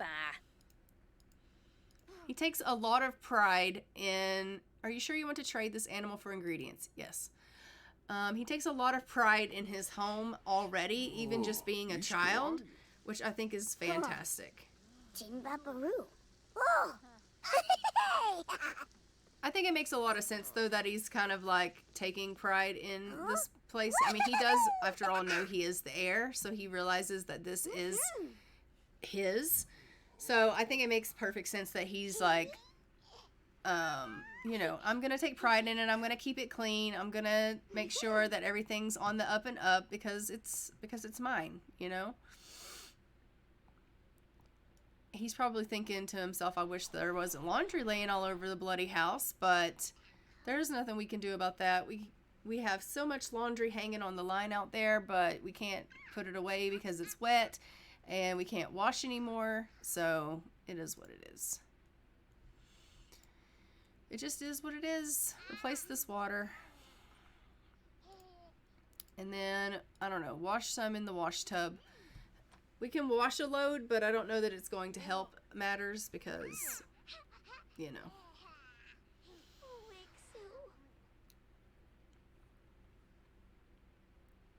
She's still starving.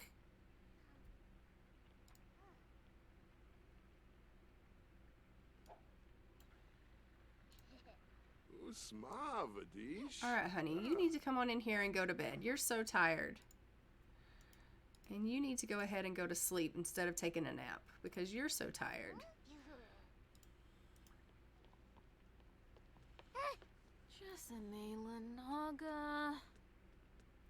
She's like, I refuse to do the laundry.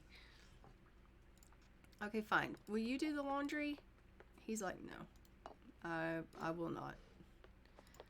Okay, can you pick up the clothing piles at least? He's like, no. I can't do that either.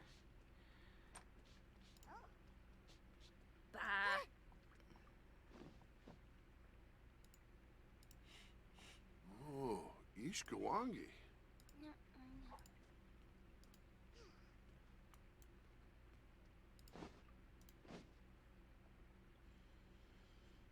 I think she's still reading her book is her problem. Let's reset her. Okay, there. Go ahead and eat something here, and then you can go to bed. It is like midnight. You should probably get to bed. Everyone needs to go to bed. You come grab yourself a serving of food and go to bed. And Xavier, you can go on up to bed now. He's like, I'm going. You don't have to tell me twice. I already know it's after midnight.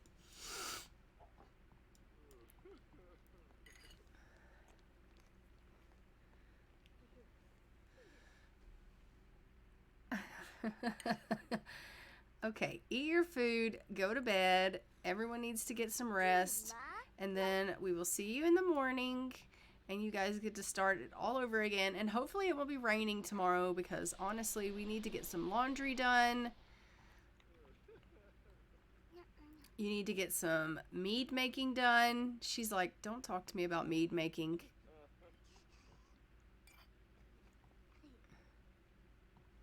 What's the deal with this? Why is it so stinky?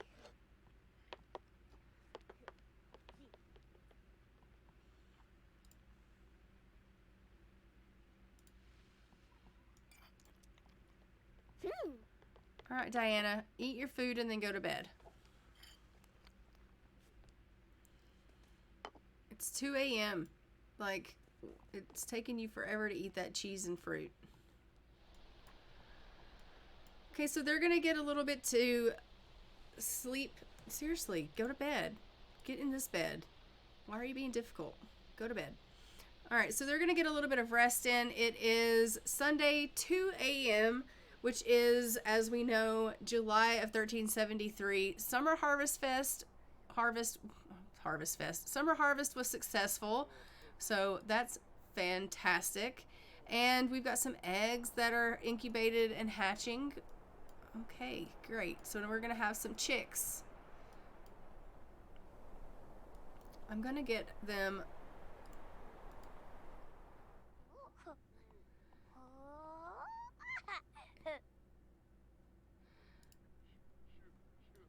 to get up when they get a chance. Go ahead and give Allard a bubble bath. He's like crying because he's so stinky.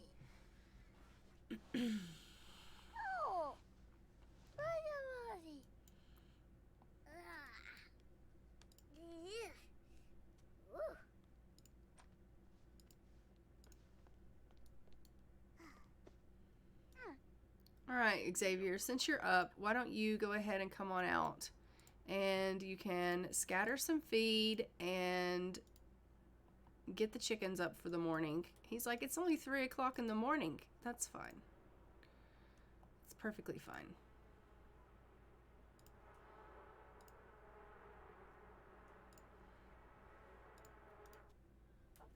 Are you actually going to bathe that child? Yes, you are. Okay, great. We're going somewhere now. We're going to give Allard a bath, and hopefully he'll be a little bit happier, because right now that child is really, really upset. If you remember, he's always sleepy, so it doesn't matter how much that child sleeps. He's just constantly tired. He's already needing more energy, even though he just woke up.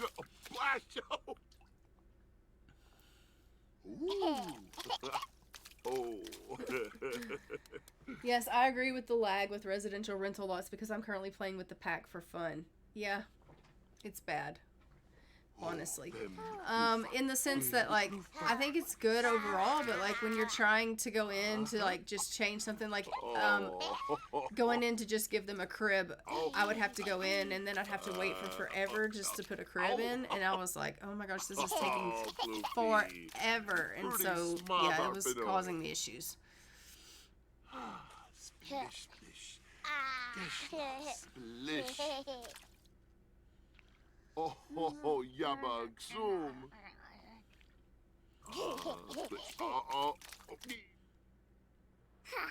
So he's just out here talking to the plants. As you can see, he can't do anything with the bees. He's already fed the chickens for the morning. So things are going really, really well. I'm going to have Juliana get up once she's done sleeping. She's going to come out. We're going to get her making some mead for the day, which is going to be fantastic. Obviously, she needs to get out here and do some mead making for us to get her skill up in that. She's sleeping pretty good though, so we love that. DeMarcus is just taking care of Allard. And how's Bella doing? Bella is doing okay, other than she needs some attention. Thanks for the follow.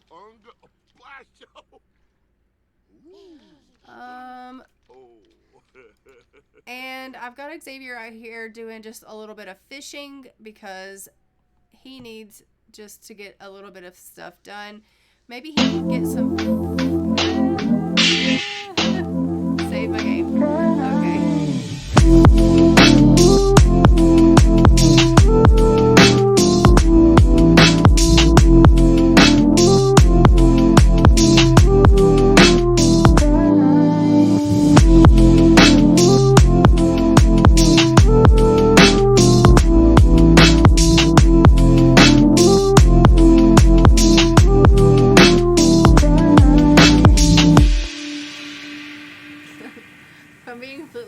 That music scared the shit out of me. So I was like, what am I doing? Oh, save my game. Okay. All right.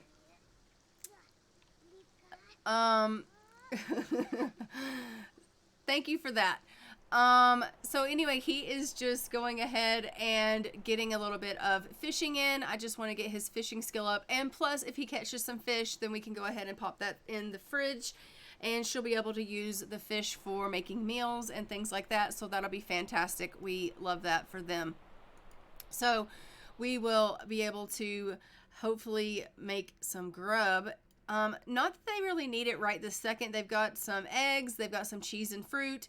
I think she made some boar, but I don't know what she did with it. So there's that. It's probably, you know, somewhere, I don't know where. This table is stinking for some reason.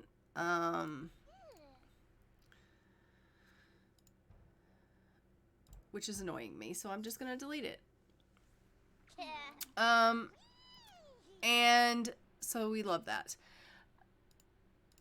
All right, everyone's an early riser. Okay, so why don't you go ahead, and it's prank day. All right, well, I don't know that we will be able to make any heads or tails with that, but I'm gonna get her to come out and collect this processed honey, and then we're going to light the mead maker, and we're going to get her out here making some mead, and I want her to get her skill up, and then the bottles that she has made, we will go ahead and we'll put in the store.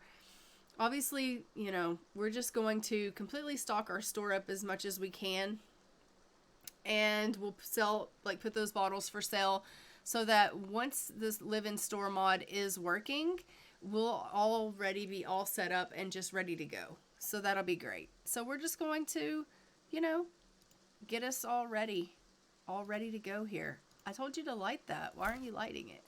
Light it. She's like, well, it's kind of, you know, raining. How am I supposed to make this work in the rain? I know. That's a little bit true. Maybe I'll put like a roof out here. Maybe I'll do that. I'll like add an addition to this building and put like a roof on so it'll cover it. We'll see. Like a lean-to. Oh, she's reached level 2. Collect brew and make mead. What can you make now? Oh my goodness. We can make so much. She can make baked apple cider. We have everything we need for that. Okay, this is amazing. We love that. Why? Collect the mead. Collect the mead. Okay, light it.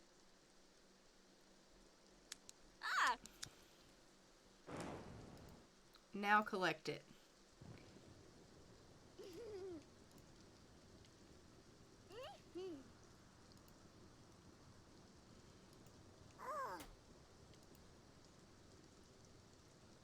Why is it not working?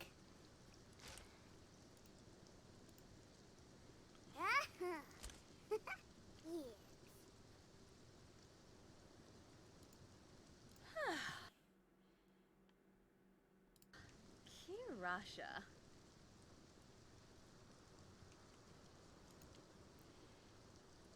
Empty. Make mead. We lost our mead. And it just keeps resetting her. Let's try this one.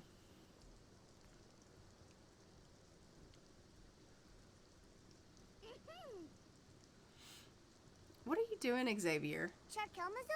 Well, why don't you go to the washroom? You clearly need to go. Oh, you want to be a ninja. Okay, well, start practicing hiding. Alright, she's just making a little bit of strawberry mead, and hopefully this will actually work because we lost our classic mead. For whatever reason, I had to throw it out.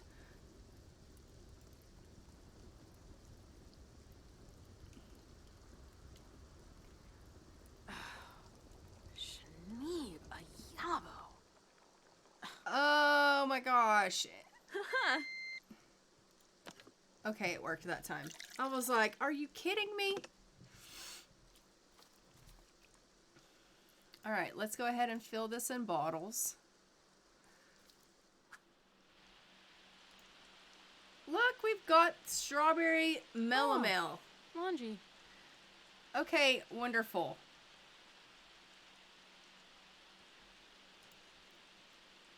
I mean, we're really struggling with the whole raining thing right now. But we have 12 more bottles that we can add.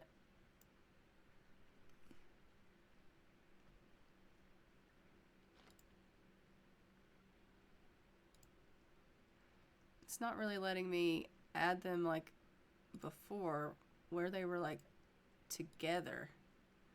Why is it being difficult?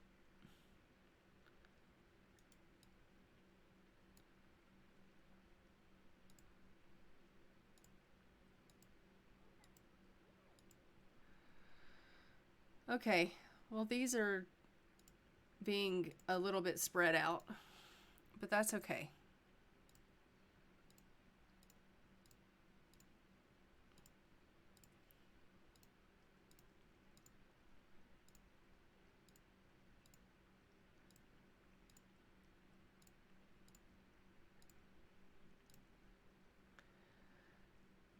That's fantastic.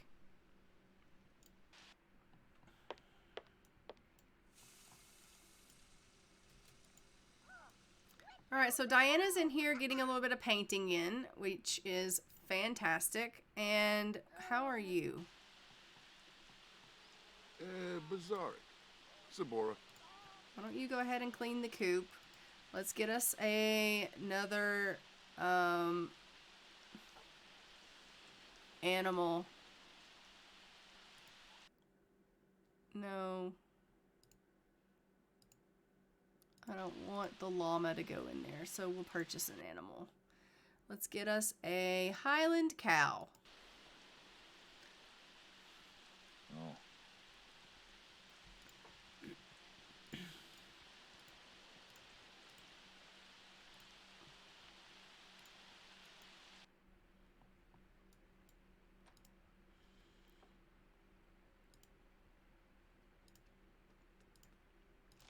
Ugh. Did he catch any fish? Let's look and see. He caught a guppy. Okay, well, we aren't going to eat that. Gaffa. Husao. Tonkupu or about. Oh, Bimba. So Juliana is obviously just having a little bit of a conversation with Xavier here, which is super great. We love that. As we know, she has a really close relationship with him.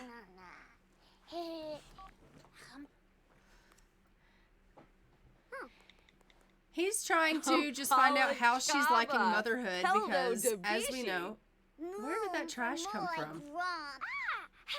Just out of nowhere, just trash appeared. He's just wanting to know if she's enjoying motherhood because, you know, she wasn't necessarily wanting to have children right away, but then she had twins. And so he's just, you know, a little bit curious about how she's enjoying it. She's letting him know that, you know, it's a lot of hard work, but she's finding it fulfilling. Xavier is really, really thrilled about the fact that she had kids. He is thinking that it's fantastic that she had an addition to the family. They haven't had any really additions to the family in quite some time. So the fact that she had twins, he thinks is fantastic. And he isn't feeling threatened by that at all, which I think is great. Let's go ahead and get Diana to sell the painting that she just made. Why don't you come out and do a little bit of crafting? Let's craft some furniture. What can you craft?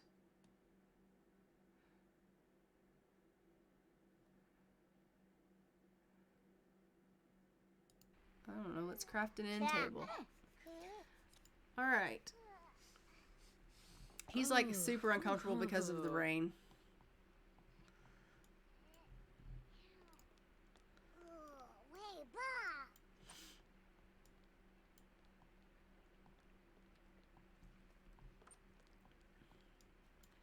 I think we probably need to look and see if there's anyone that needs to have children because it's been a little while. So let's take a look at our families and see if there's anyone that needs to have babies. And I also want to look and see if Mara ended up pregnant or not. And if she didn't, I want her to go ahead and try again for a baby because as we know, she has to have 11 kids. So let's take a look at Mara first and see if she is expecting or not. I think enough time's gone by, we should be able to find out if she's pregnant or not. And if she isn't, we'll have her go ahead and try again. And then we'll take a look at some of our other families and see if they need to be expecting or not because we've had like 2 years now go by, and so we'll need to see if there is any families that need to have trying for babies. So it doesn't look like she is expecting currently, so I am just going to go ahead and get Rolo to, where is she? Come and talk with her and see if we can get them to try for a baby again. So let's just go ahead and get them to try for a baby.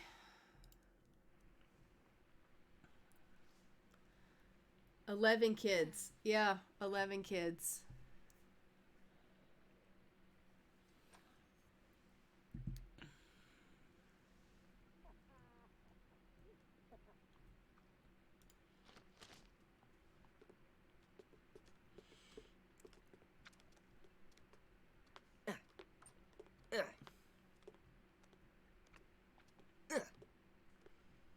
Where are you going? You're supposed to be going to talk to Mara. He's like, well, she walked away from me. Simonicero. Skimpao. He's like, I really would like for us to go ahead and try for a child. And she's like, okay, Rolo. Buena soup. Zelfies. Ooh.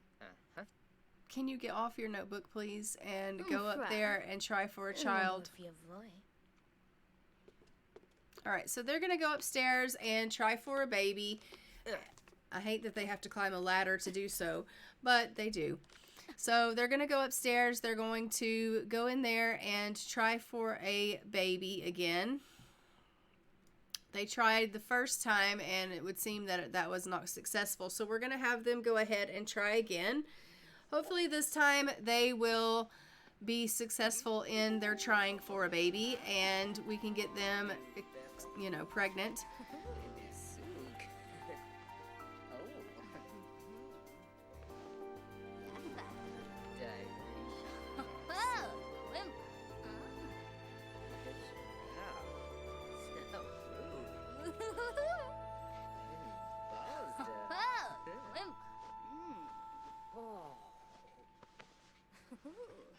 Sisorba. Ostoba. Lumpik Banu. Saru.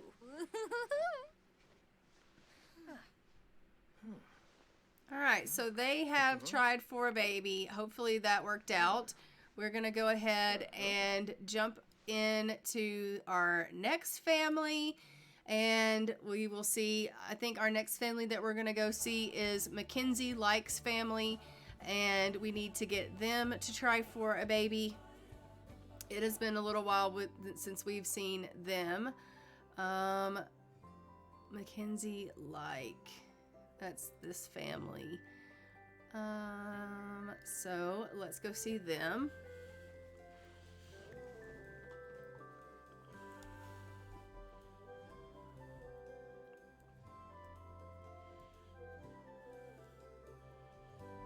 I don't think she's currently pregnant. I think she tried and had a baby, and then it passed away, I believe. So we're going to go ahead and get them to try for another child. So let's go ahead and get them to try for a baby. Hoopatay! Doroy! Gownium Shersha. He's like, would you like to go ahead and try for another child? I realize that we lost our first child, but I really would like to try again. And she's like, yeah, we can do that. We can try for another baby. He's like, I really would like for us to have a child. Saquinario. I would like for us to have a lot of children. And she's like, how many is a lot? And he's like, oh, about a dozen or so. And she's like, a dozen children? And he's like, well, you know, what can I say? I want a big family. She's like, Mackenzie, like, a dozen children is a lot. And he's like, yeah, I know. I don't want you to have them all at once.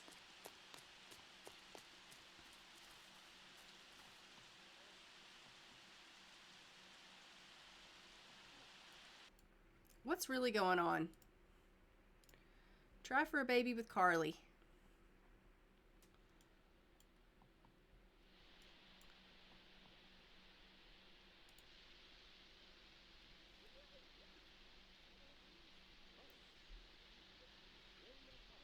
He's like, come on, honey. I thought we were going upstairs to try for a baby. And she's like, I'm so sorry, Mackenzie. I got distracted. And he's like, by what? And she's like, I have no idea. ADHD.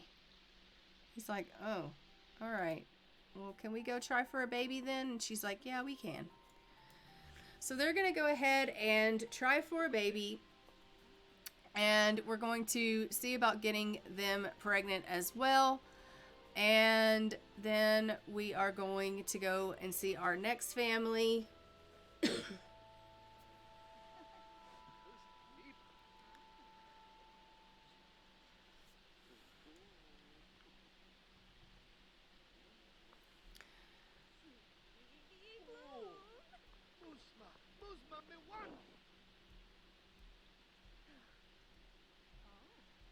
don't actually know if we have any more families that we need to have babies. We'll take a look.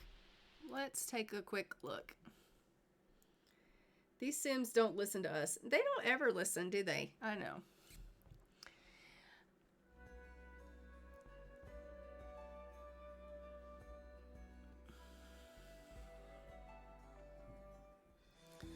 All right, so in this village we have Katya. She's not quite married yet. We have Simon Petaccia, who is not married, so he's not having any more children. And then the two older children aren't married yet.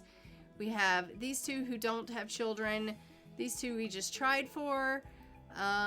These two are no longer having children, so they're good. And then we have our Arendelle family with the mushrooms. I'm not gonna have them, I don't think, try for another baby right now because they have the twins. So we'll wait until they probably move out on their own before I have them try for more children. Then we have our monastery, so they're not trying, obviously, for babies. And then we have in Transylvania, these two aren't married or having children. They're brother and sister, and they aren't married. They just live together. And then she just recently lost her husband, so she's a widow with her little boy. And these guys could stand to have another child, so we'll go ahead and let them try for a baby.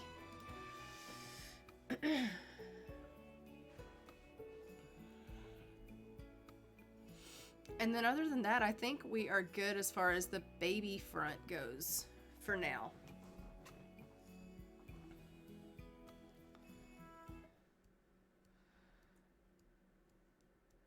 I think the only other person that might need a baby would be the Like family, just because we know Cuthbert Like, little Cuthbert Like Jr. is planning to die in a couple of years, so we could probably have them try for another child. So we'll see about them maybe trying for another baby. But maybe next year we'll have them try for another child.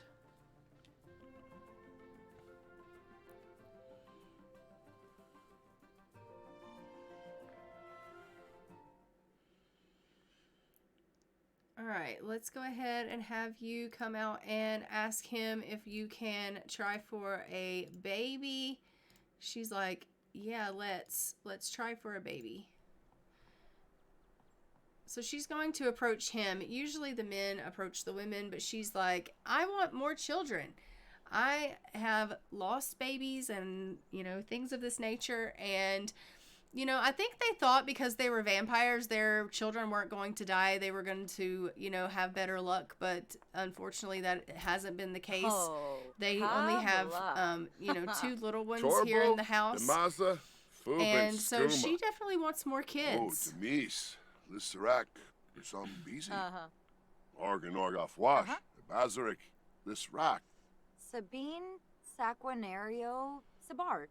She's like, so let's go in there and let's try again. And he's like, okay, let's do that. So they're going to go in and they are going to go and try for another baby. She wants more vampire babies in this world, which is great.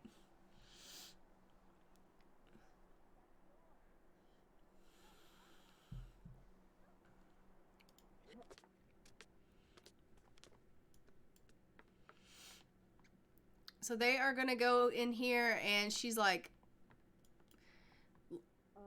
better coffin. And he's like, coffin sounds fine. And she's like, all right, come on.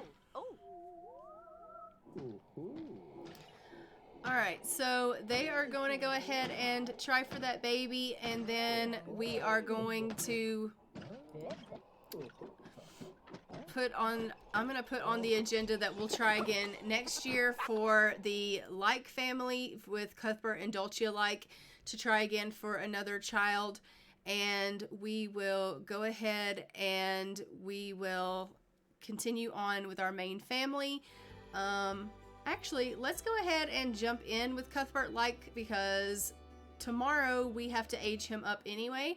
So we'll go and we'll play with Cuthbert's family for a little while. if I can find his family.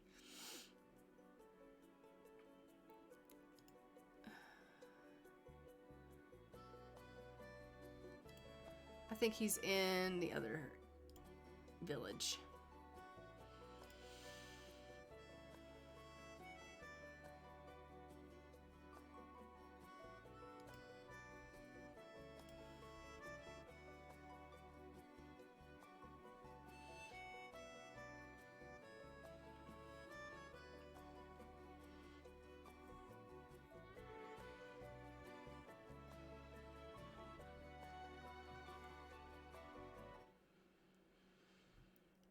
All right, so we are in with Cuthbert Like and his family. As we know, he is married to Dulcia, who is aromantic.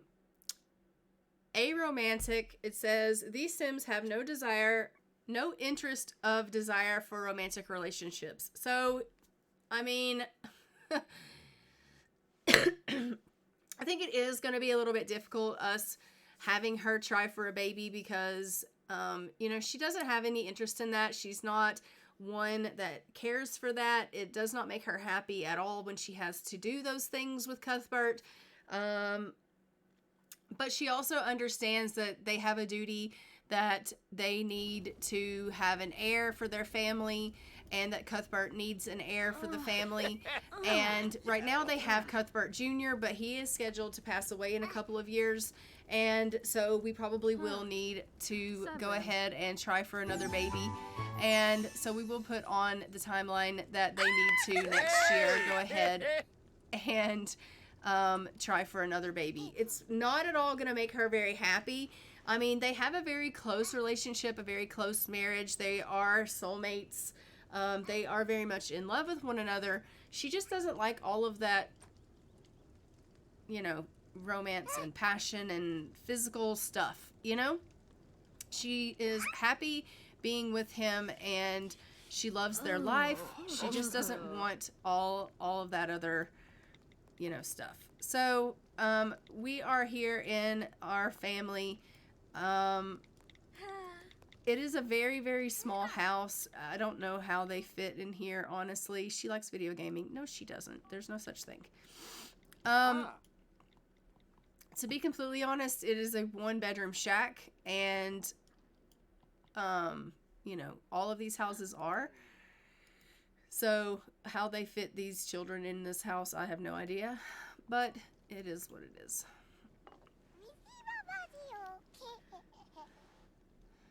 Look at, he's like, I'm starving. Maybe we'll get her to go ahead and cook something. Let's get her to do a roast chicken. Ooh.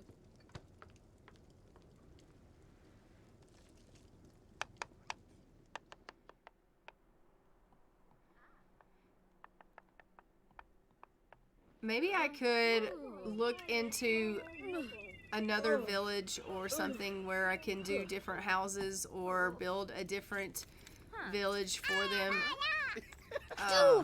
with bigger houses, because as you can see, one-bedroom houses with families that are having children just are not working. They just aren't working. Like, where are we putting these children? I have no idea. I mean, you can shove them in there, but they don't have anywhere to sleep. She's destructive. A quirk revealed. Destructive. Angela is kind of a destructive toddlers. They take pleasure in the chaos they leave behind and are more likely to destroy things. Oh, great. We love that. So I don't know. Maybe I need to look into a different village for this lot. Or change this village up a little bit and put like fewer houses. And because we're not using all of the houses, so maybe I should put like fewer houses and make them a little bit bigger. I don't know. I will look into that and see what I can do. Because they're definitely going to need more space. These houses just are not big enough, being that they're just like a living room and a bedroom. Now that they're having children.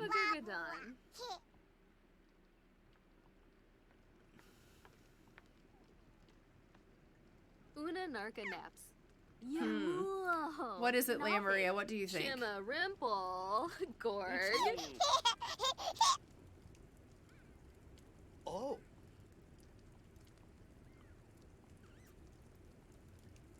Uh-huh.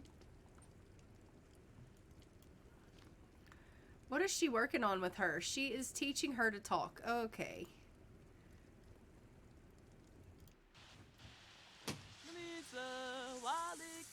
Like, they have a shared bathroom space for this village, so everybody shares the community bath space, but then everybody has, like, a small little house. I think there's only one house that has, like, more than a one bedroom. So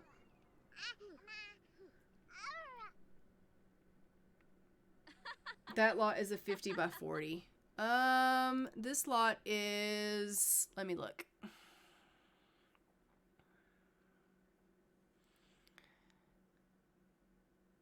Hold on, it has to load.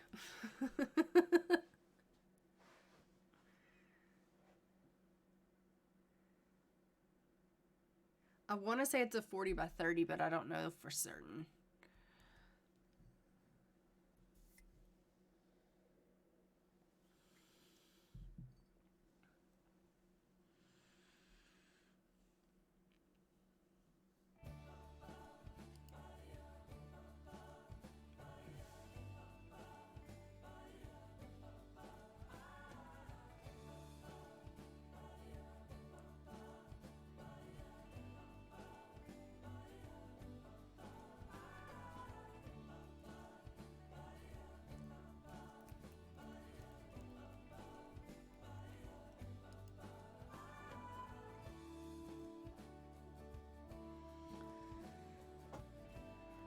Rip to loading. I know, it takes so long.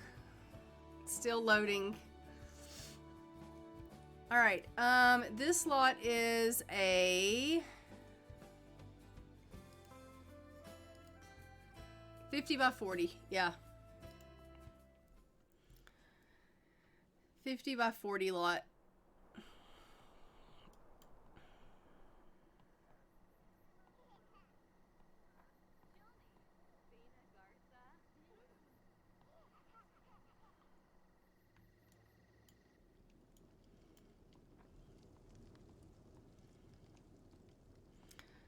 Like, I don't mind them having a community bathroom space. Like, that's okay.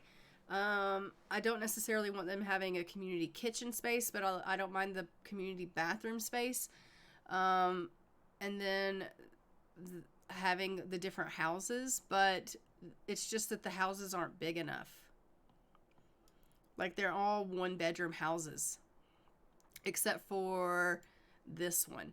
This one is a 2-bedroom house, 3-bedroom house, living room, bedroom. Yeah, 2-bedroom house. So I have one house that's pretty big, and the rest are all just 1-bedroom houses. So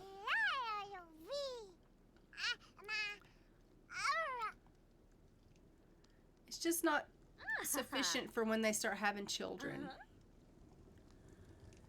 All right, so she is teaching her how to talk. Cuthbert, what are you doing? He's like, I don't know.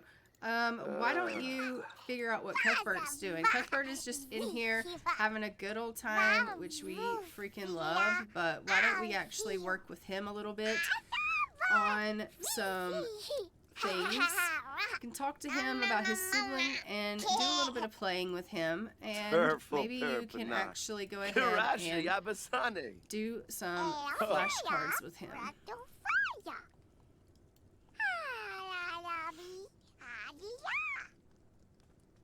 Parkto. Dim not Bitcoin Slam. What deep? Fui bak dutsu o. Quips drift swing. So he's talking to him about his sister. He's like, what do you think of Angela being destructive, Cuthbert? And Cuthbert's thinking, I don't know what you're talking about, Dad. As he plays in the toilet. Clearly they are both destructive. Nebehana. Dalbabuna Zambo. Usao. Alright, go ahead and go get yourself something to eat. And then get yourselves to bed because it is starting to get a little bit late. Go on. Bastion. Okay. Well, the children need to sleep, but where are they going to sleep? That is the question.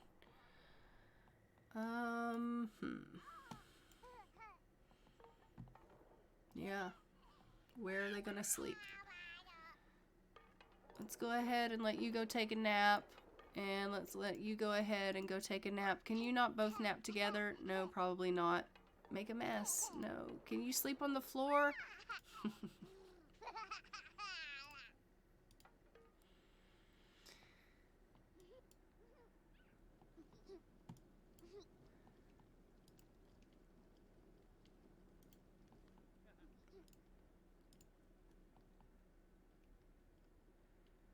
I don't think they can both sleep on the bench together.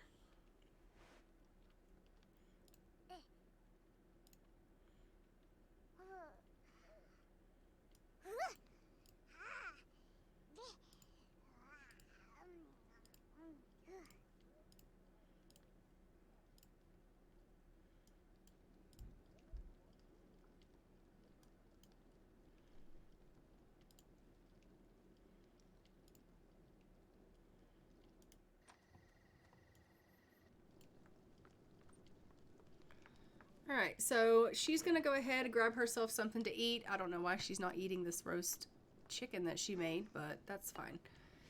And then we'll go ahead and get her into bed.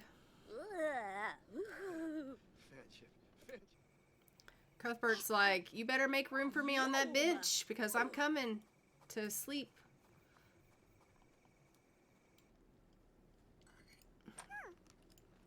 Oh, Binja.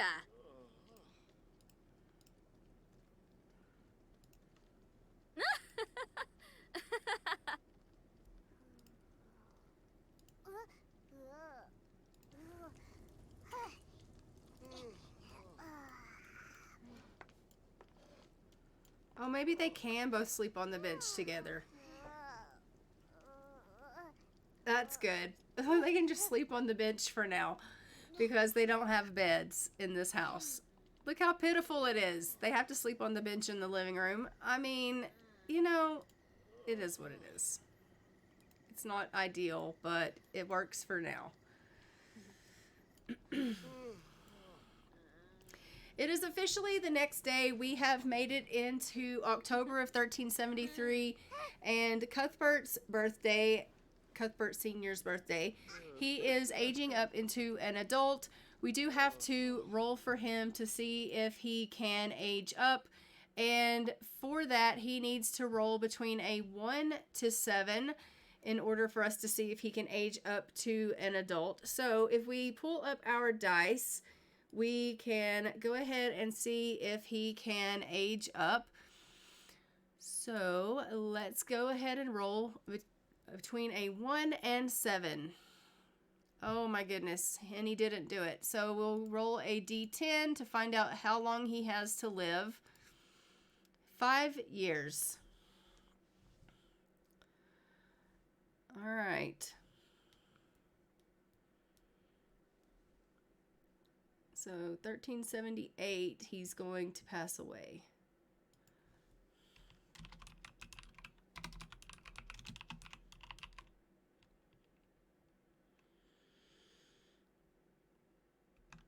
All right. We are going to go ahead and age him up to an adult, and we will give him his gray hair.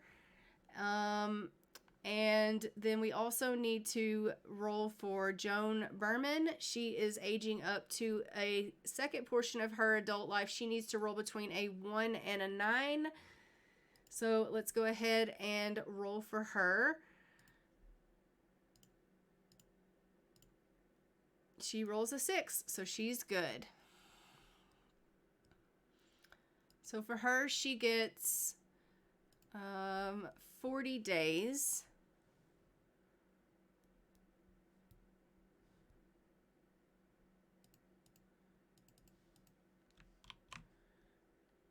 So 164.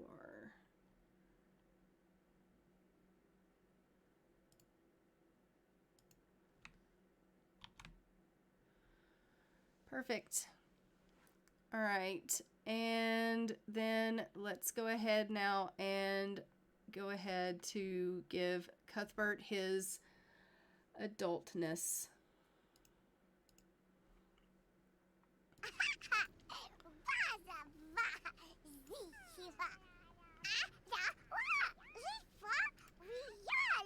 Go ahead and get yourself a nap, and you're good.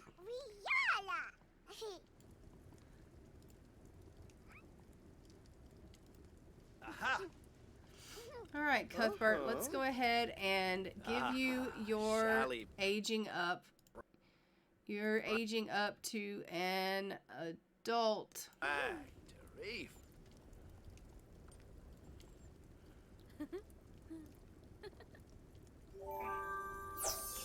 Ho ho ho! Yibsy.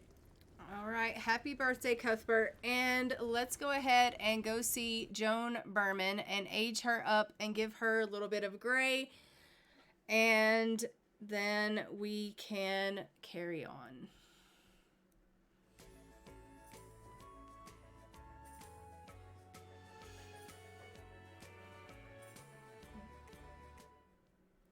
All right, Joan, I don't think you're here, are you? No.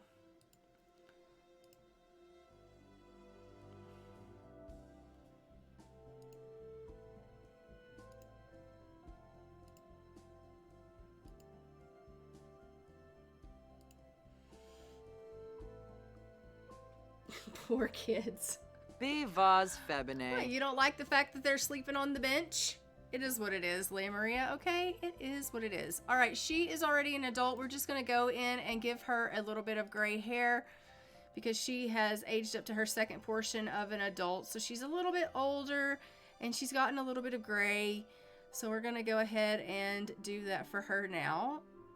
If I can find the little bit of gray, that'd be great. Where is that gray hair?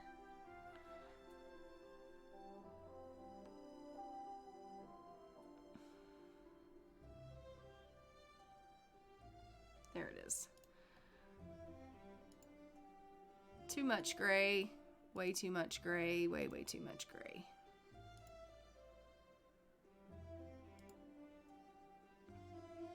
Second one.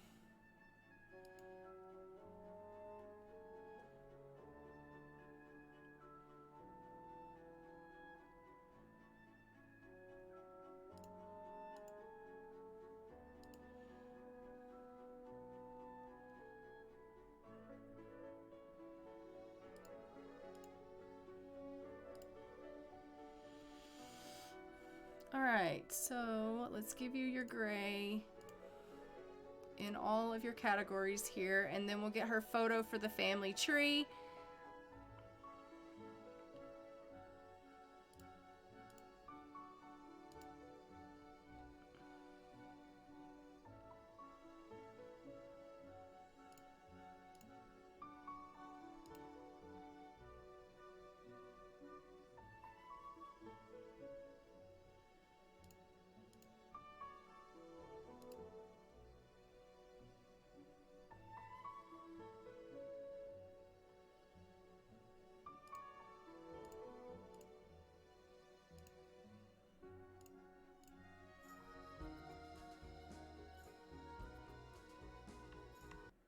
All right, perfect. And there we have it. No, the toddler be fine. Yeah. It has to be. It has to be fine. All right, so that is the Berman family there. We have aged up Joan. We'll just go in and see her here with her husband, Darren. We literally never see Joan and Darren. And it's just because they are, like, they never have kids. They just married and just carry on with their lives. Oh, she's scared right now.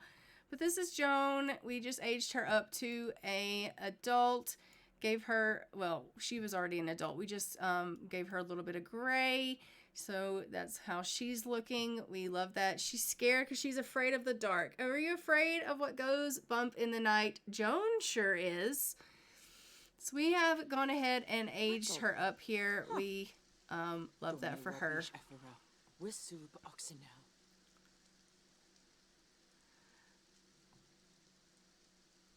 And she's on her cycle, so she's feeling pretty uncomfortable. We're going to go ahead and send her home and let her go be with her husband here.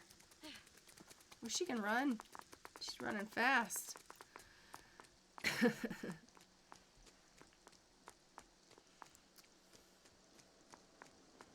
Well, she was pretty far from home. That's one thing about them being in the village. They are never home now that they are like in a village setting. I find that they're never ever home anymore. They're always out and about in the town. So that's one thing that I've definitely noticed having them in the village living. Poor thing, scared of the night. I know.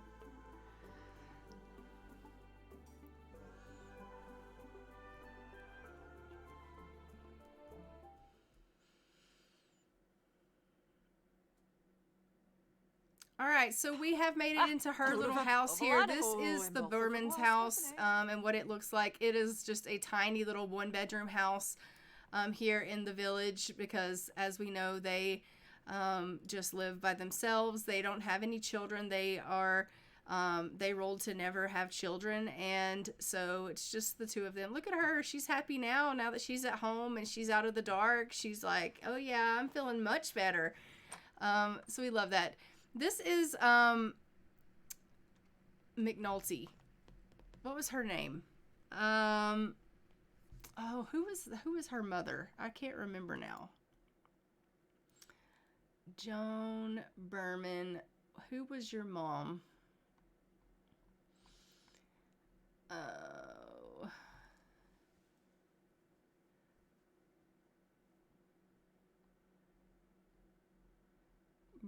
Berman.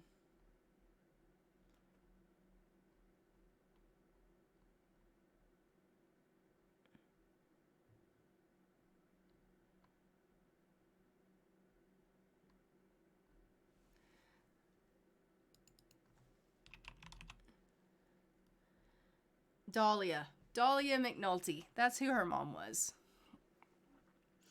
And I think that she really does look like her mom. I don't know why I couldn't remember her mom's name, Dahlia. But she looks so much like her mother as well. She's so pretty. But, yeah. I love that she's just dancing and having a good time right now. We love that. And Darren is in here. He's just playing on his notebook. So, you know, it is what it is. But they have a really nice relationship. We love that for them. If we open up their profile, it says though they're perceived as unattractive. Very unattractive, which I find kind of weird. But they have a really strong relationship, as you can see. But for whatever reason, it says he perceives her as very unattractive. That is too funny. And she perceives him as unattractive as well. Well, we love that. And they are lovers. You know, you guys are something else. All right, let's go ahead and get some food cooking in this house. Because you guys are feeling a little bit hungry. So we'll get them just cooking up a little bit of food here. I really wish you'd get off your bloody phone. Uh-huh. Why don't you come in here and light this fire? Yivka bumzoi, Falanas pitfall, Bivanj. He's like, what are you making? And she's like, I'm going to make a cheese tart. And he's like, okay, that sounds divine. And she's like, you'll eat it and you'll like it. It's going to keep us from starving.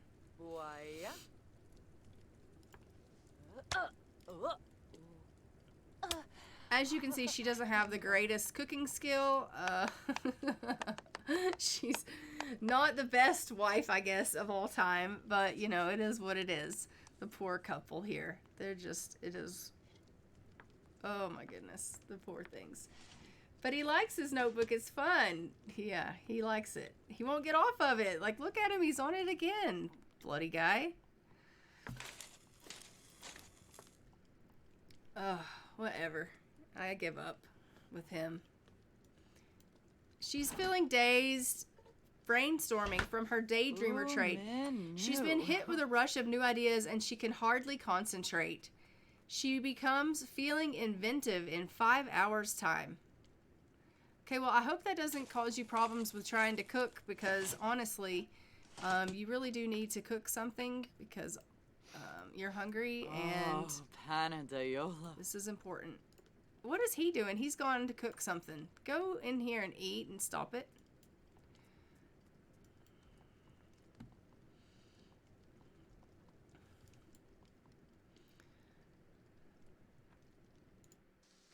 Are you gonna come eat? Okay, yeah.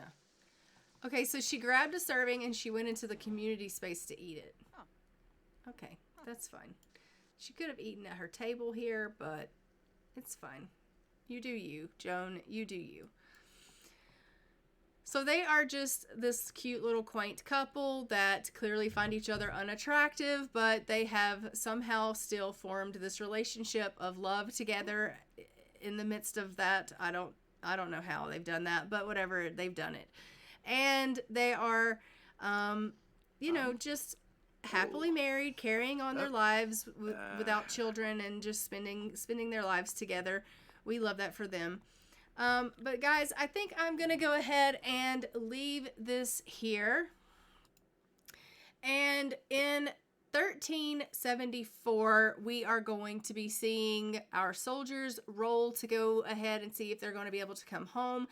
So we're going to be anticipating that taking place. I am going to take a look about maybe changing up this, the village, not this village, but the village, the last village where the likes are living. And we'll take a look at that. And then we will obviously, hopefully be able to get our live-in store working at some point whenever that mod gets updated. So there hopefully will be some changes coming in the Ultimate Decades so that things can kind of get to working a little bit smoother as time goes on. But I am going to go ahead and leave this here. Thanks so much for being here with me today. I really, really appreciate it. I am sorry about last week's stream and the fact that it was cut so short. And I am thankful that you guys are patient with me in me trying to get better. I'm still not 100%, but I am feeling better than I was last week. So I do think I'm on the mend. But that being said, I'm just going to go ahead. I'll see you guys in next week's stream for 1374. And I'm going to go ahead and fly for now. Bye, Ravens.